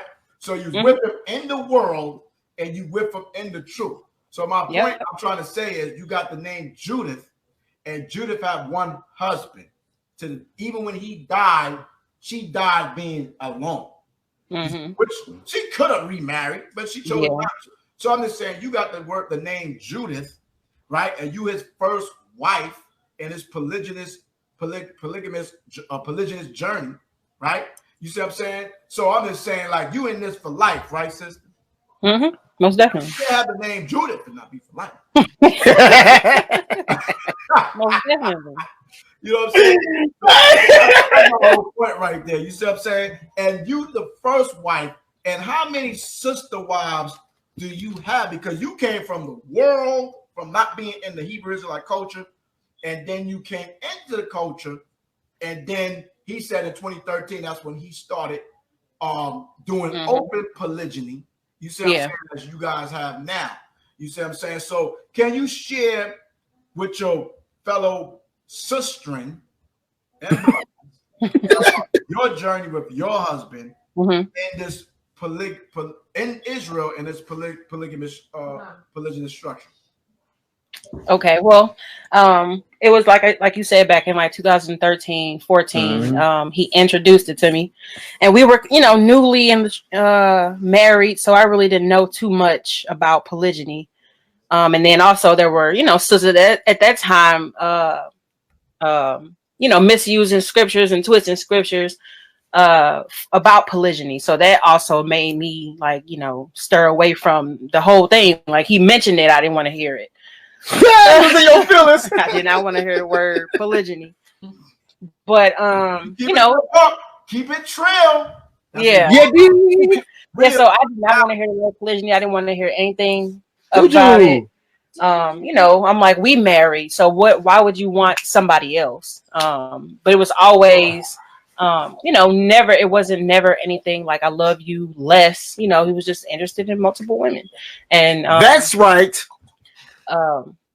So at that time, I was bitter and I would say maybe a little jealous, because he was staying with that woman at the time and their children. So I'm like, at the time I didn't have children. So I'm like, I don't have children. He's there with that family and doing all this and stuff. But she was, when I met her, she was delighted to meet me, and the children were. But I sat there with the stank face and in my feelings and didn't want to be there. So I did it to myself, being lonely and all that stuff, when it was a family right there where I could have just, got to know her and, her family. So that's how that was. So it took me actually some years to try to, it took me some years to get used to it. Really, June? Yeah, so it took me some years to get used to it. And I just, let my guards down. And, I'm like, these sisters actually want to get to know me. So why am I, shunning them away because of what I'm thinking about polygyny, sex and all the fleshly things. So I just, let me see, this was the first, maybe 2015 is when I tried to embrace it, with the sisters. I'm like, they have a beautiful spirit and they're loving, that the children love me, and so let me actually give it a try. So it was kind of rocky at first, but look at this dude, Moy, got his popcorn. I cannot with this dude. I cannot stand this dude, bro. He said, let me go get my popcorn for this. I cannot stand this dude, bro. My bad, John. Go ahead. Let me go get some snacks. Hold on. No. But anyway, so I would say the past maybe 3 years with the sister wives I have now, and also the children, meeting them, I finally was like, let me actually get to know them, build with them and stuff like that, because my husband is polygynous. He's gonna do it regardless. And still at that time where I was in my feelings and all that stuff, I still, at the end of the day, I didn't go nowhere. I may have vented to some sisters and stuff like that, but I still wasn't going anywhere, because it still wasn't that serious at the end of the day, especially if it's in the scriptures. So you have to take that up with the Most High if it don't sit right with you. But like I said, it took me a little minute, and I finally got to know my sisters, and we live together. We've been living together almost 2 years now, and one of my sisters. Yeah, we live in the same home almost 2 years now. We were all living in separate houses, spending way more money trying to maintain each and everybody's household, or even my husband just trying to see everybody. But now, you know, my little son, he has an older brother, he has an older sister, and they love him, you know, like they're his, you know, like that was, you know, his brother from, you know, his mother's womb. So, but, you know, I would say this is a beautiful experience. And, you know, right now me and him, we be alone in the little apartment I was in. You know, so it's more so, again, it's spirit over the flesh. So it was one of the best decisions I made in my life. So, you know, they're my family. So that's what counts in the end, like actually being, you know, loving one another. You know, it can be hard, you know, different women, all these different women living in a household. Everybody have a different attitude and everything, but our foundation is the scripture. So we know what spirit to walk in and what not to walk in, and how not to, you know, treat one another. Because other than that, everything be all chaos. Right. And look, that just let you know, when I do take more wives, because I will, they gotta have that mindset. Period. Nothing less than that. You know, so because people in their feelings, how many wives you got so far? 4. What you mean so far? Because I'm taking more. Period. And they gotta have that mindset. If not, gotta go. Gotta go. Ain't that right, Juju? That's right. Hey, listen, look at Judas Shootah number 2. And listen, that right there, man, for all you people that always talking crap out here, talking about show me somebody Hebrew that's practicing polygyny and they live together. Well, here you go. Ye shall be right. Right? You know what I'm saying? Listen, I'm always aimed to please Islam. People said, answer every man. There you go. Now, what can you say? We got the sisters talking today. I mean, me and Judah Mac got on here and started talking about it. Mostly the sisters, because we did an hour and change video earlier. That's going up. The other video with the sister, the part going up. And this going up. This is a 2-part joint right here. I'm going to break this up in 2 parts. So we're going to have a whole bunch of Hollywoods. Right. And no, we ain't doing no threesomes and no orgies. Because that'd be that thing right there. Maybe he's whipping their ass. Or maybe they doing threesomes. You know how we think the worst. Yeah. And like y'all in a basement. Yeah. And tied up, eating out of a doggy bowl or something. And they think, and a lot of people also think so low, like we just so low in spirit, like we don't have no kind of self-worth. Oh yeah, look, you'll get women right that'll watch this. Girl, she look depressed. They always do that. Yeah. So no, we're very much happy in the spirit. We have multiple vehicles, multiple income. It's not stressful on us like it was, but actually coming together and putting our money together, and you know, group economics. Group economics. So everybody is up there contributing economically. Of course. Group economics. Because these sisters don't remember. They always gonna go to the beginning to try to chop polygyny. Mm-hmm. Just chopped it right there with David, and the Most High gave him his wife, right? Chopped it, and even over there, you still chopped over there.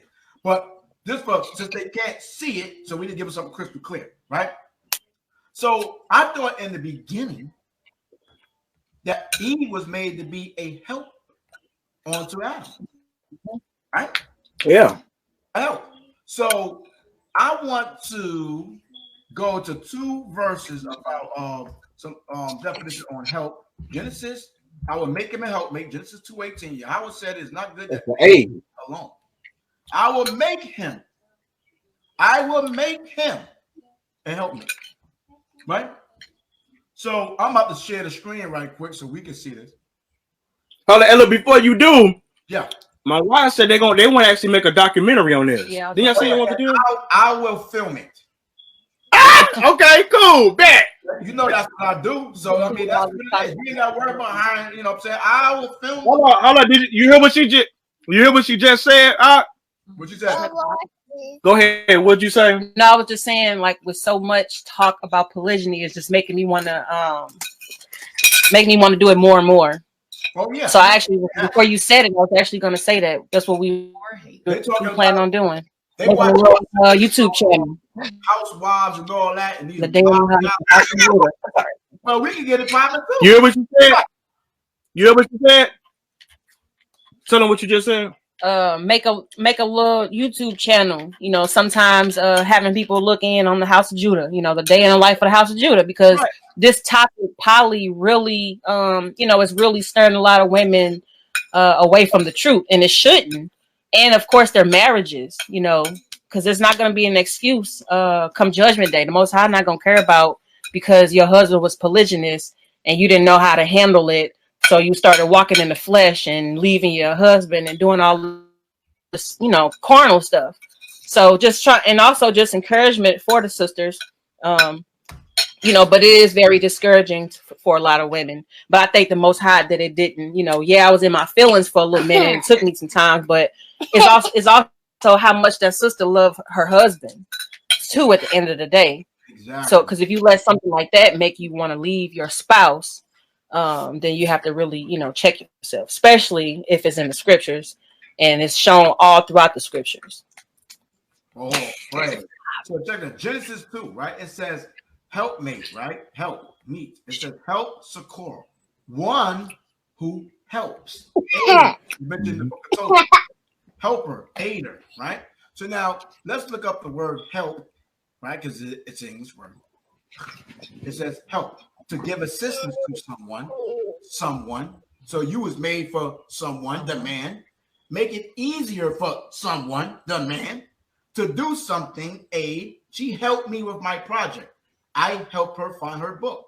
To give material or financial aid to. Okay? So a lot of these women, you can read on more of you want, right? To contribute to the effectiveness or improvement of something, right? Improve or advance. So how are you not trying to improve your husband, right?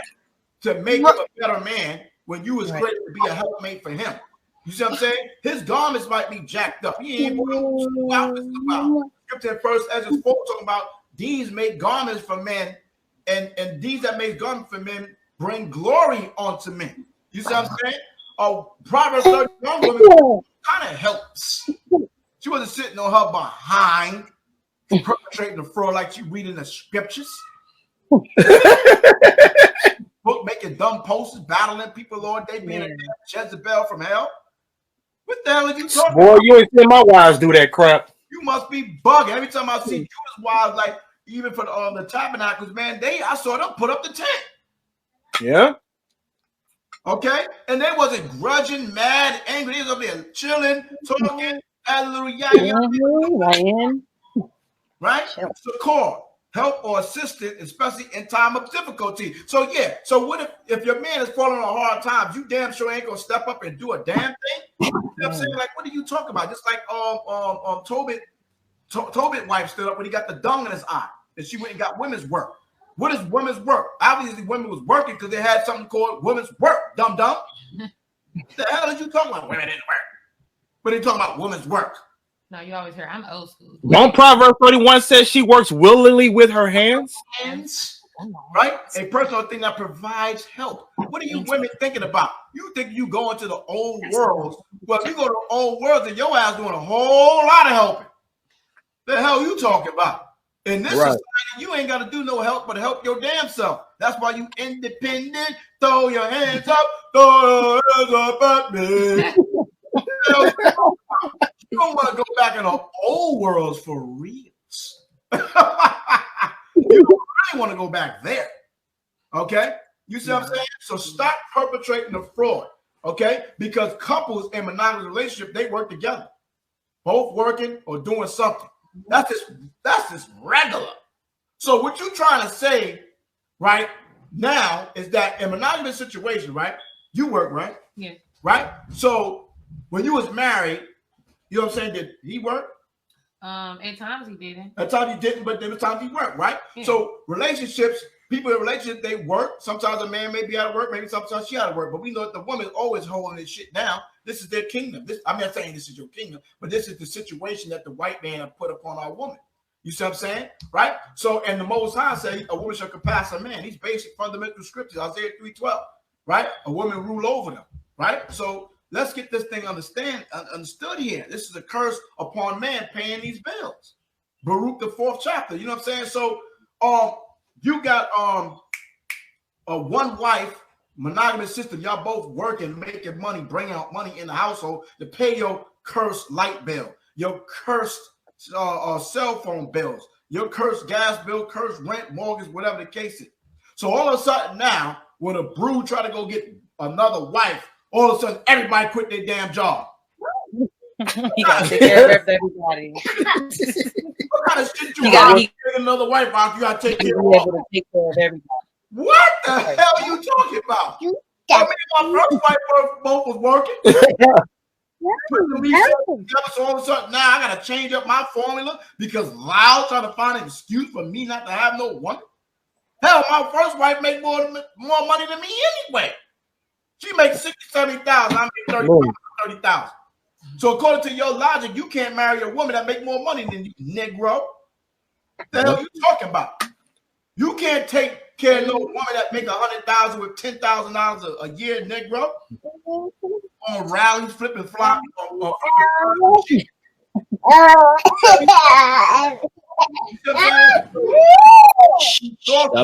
try to put you in a situation where they try to make polygyny for the black man impossible.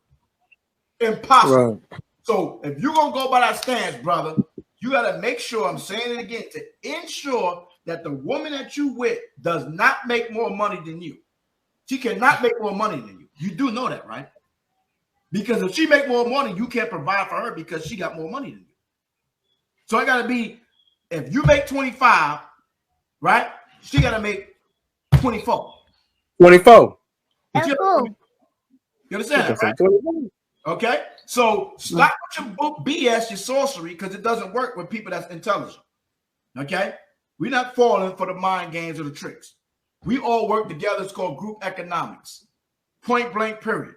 Okay, and we work together and we raise our children also to have the same mindset. That's how you create generational wealth. That's how you create, you know what I'm saying, less stress on everybody. Stress the man out. That nigga goddamn 2, 3, fucking 4, 5. While you sitting up there on Facebook, you on Facebook, goddamn having comments on the post shit. You must be damn mind. And you know what, too? Hey, people's mindset, like when you even see what people be commenting, man, why one woman is enough? Well, what kind of woman you got? Right, the dragon. The right.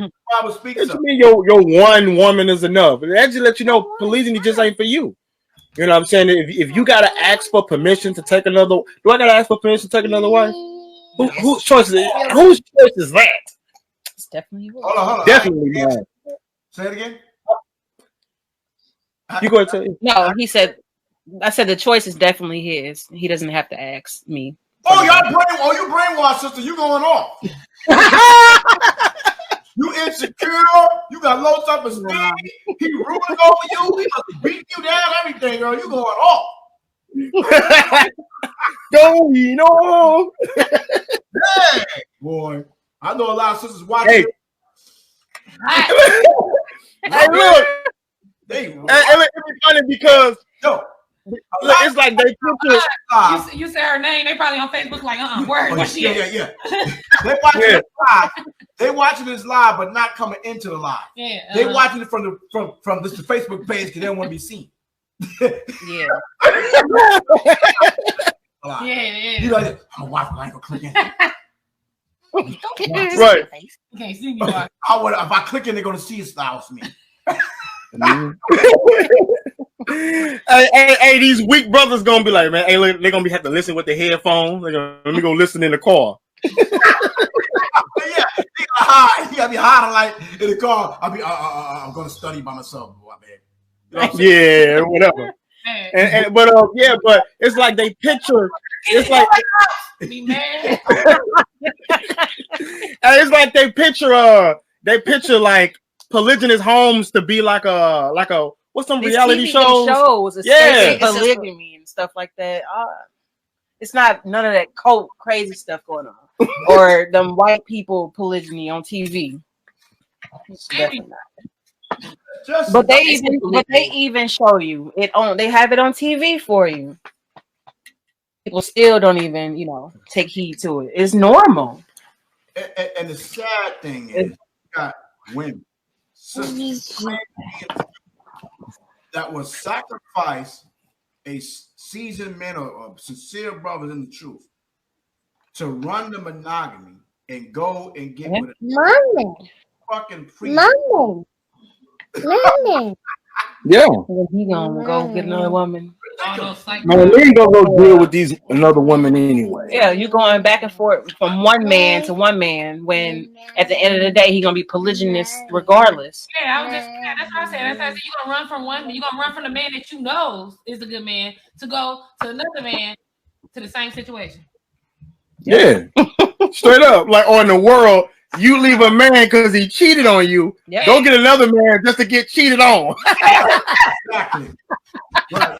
No, honestly, look, babe, I'ma honestly cheat, but you gonna want the one that's gonna be like, I'm just gonna keep her over here.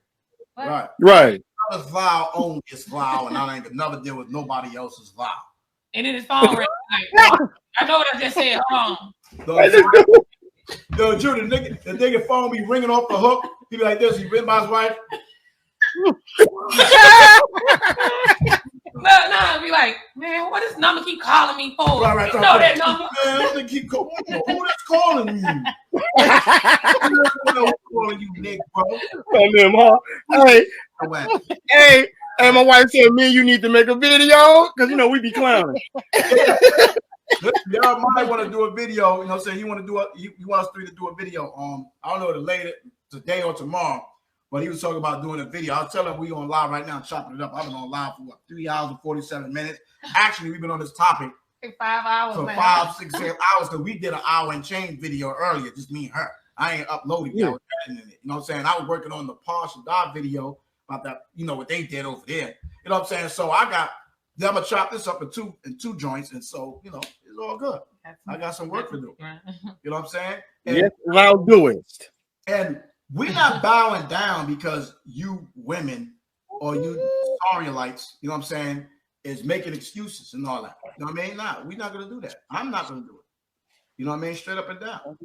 Any woman I meet, I tell them straight up, I'm on my poly. From the door. And you hear what you just said? Say what you just said. Because you be saying some stuff and he don't even hear you. Matter of fact, check this out. When I met Sis, she told me she's on the pop. What was the conversation? I said something. I was like, nah, I need a sister wife or something like that. That's what she told me. I was like,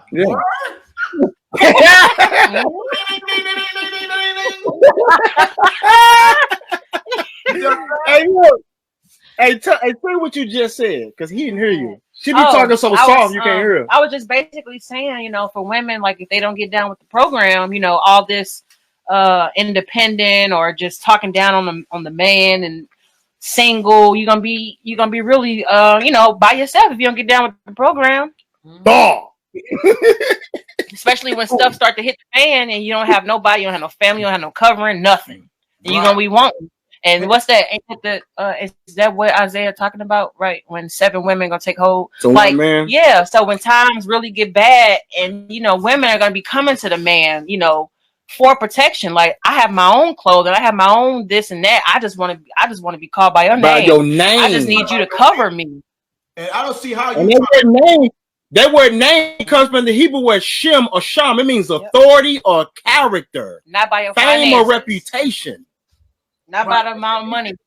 Sorcery and try to twist Isaiah 4:1 up, which is ridiculous. Because if you call out somebody's name, you're married.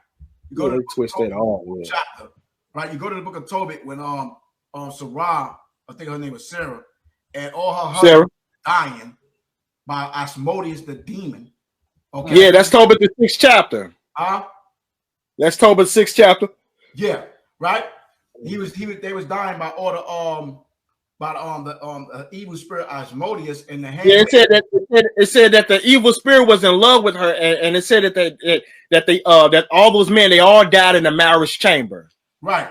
Before it said, because some people try to on Facebook try to say, well, that was his wife, he lay with him. No, he didn't lay with them. They did not lay with her, first and foremost. You see what I'm saying? And I'm gonna get it right here just for those that if anybody is in that mindset, they're about to be smashed. Hold on. I'm sorry, I'm just having a little bit of fun, you know. Where is that? Hey, we're gonna have to do one with like all of us. Oh yeah, we gotta get the like every time we do these videos, one either gone or here, it's like, dang, we all gotta do it with like all of us. Yeah, we gotta because they can give you another, you know, because science, man. You know what I mean? yeah, they can give you another, you know, a better picture because you know, like I said, I can give my, you know, synopsis, and you know what I've been through. But they, those two. One of my sisters fairly into the truth, maybe 3 years, like both of them, like walking completely in the truth the last 3 years. But they, you know, he had me already, and they were fine with it. They didn't care. They came right into it. Yeah. Oh, and they weren't even married, knowing he had a wife or wives already, and they was like, I'm down, and they still here. Oh. You either with it or not. So we seeing a successful polygynous family right here before our eyes, right? Second, Tobit 3:15, and this is what this young lady is saying, okay, concerning what we was quoting in Isaiah 4:1, right?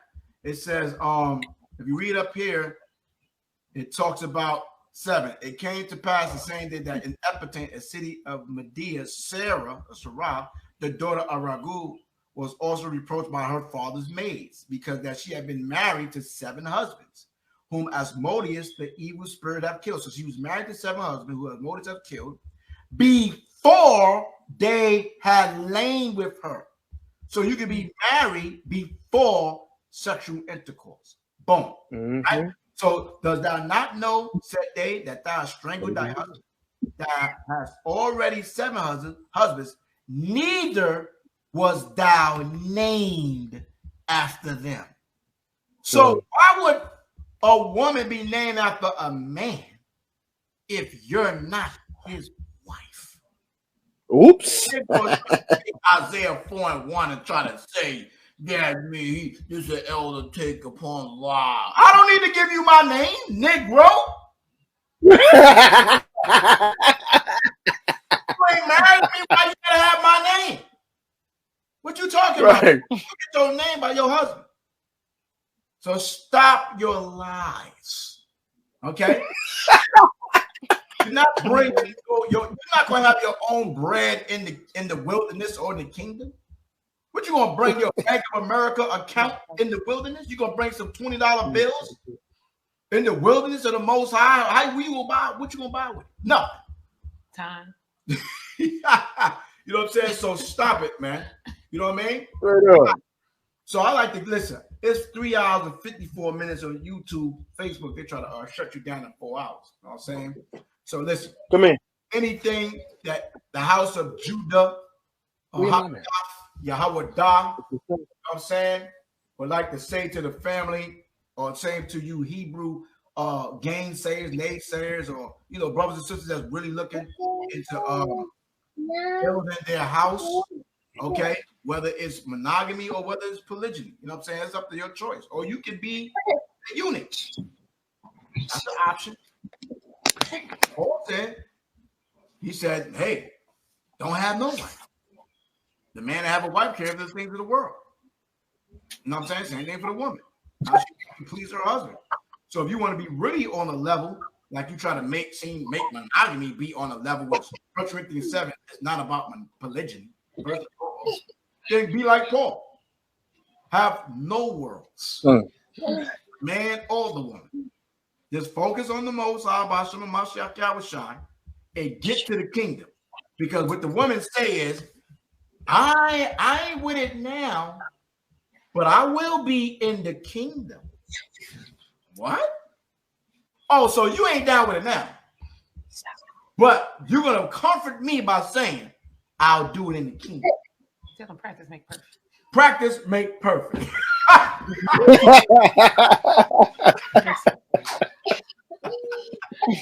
Oh, that was from the sister. Thank you. You know, because I was trying to generate a good response for that, and I had to do it because she came in and dropped her hammer on me.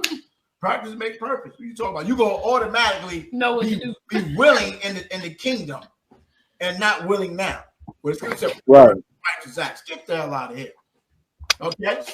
You see what I'm saying? So we're supposed to be practicing now. So that when the curtain is open, you know what I'm saying, and we have to perform, and it's up to life or death now, like in the old wilderness. Okay, you ain't gonna be able to say, "Oh man, Lord, I ain't mean to pick up these sticks." Nigga, you ain't read in the book of Numbers, number 15, when he picked up them goddamn sticks. Shemp smashed his ass. Right. You want to study? That's how cool. You see what I'm saying? So come on with all that, man. Come on. Okay? So, Sister Judah, before we go, let the sisters close out. Does Judah want to say something? I want the sisters close out. Anything y'all sisters want to say to the black woman? Okay, well, you want to call yourself a Hebrew Israelite woman, whatever you want to call yourself. You want to rock and roll? Let Judah rock and roll first. What you want to rock? No, I mean, I say what I have to say. I had a whole bunch of closings. A whole bunch of closings? Yeah. You want to say? I just want to say, man, look, sisters, the worst thing you could think of that you can think, and this is coming from a man who's been polygynous, you know, for years, that if a man takes another wife, whether he's taking one wife, 2 wives, 10 or 100 wives, it's not to, in a sense, to replace you. That's one of the biggest mistakes that you can even think, or it's not to say that you're not good enough. So you can get those out of your head. It's not even for sexual encounters. And that's somebody with our mindset, you know what I'm saying? So I'm speaking from that viewpoint, you know. So whether he's taking 1 wife, 10 wives, or 100 wives, what's it to you? You know what I'm saying? Just do what you do and continue what you're doing, and you and your husband will always be successful. And if it ain't meant for that other woman to be there, or those other women, guess what? They're gonna be moved right on out the way. Right on out the way. You just keep doing what you're doing, sister.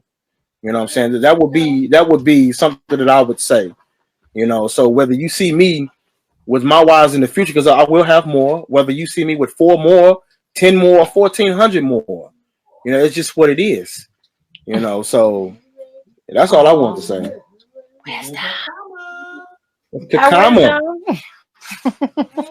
Yeah, you want to say something, though? Anything you want to say to these sisters? Maybe the bitter, jealous sisters? Anything? Stop. Right. That's it, man. No, I think that's one super monogamous man, and all praise belongs to the Most High. That's what's up.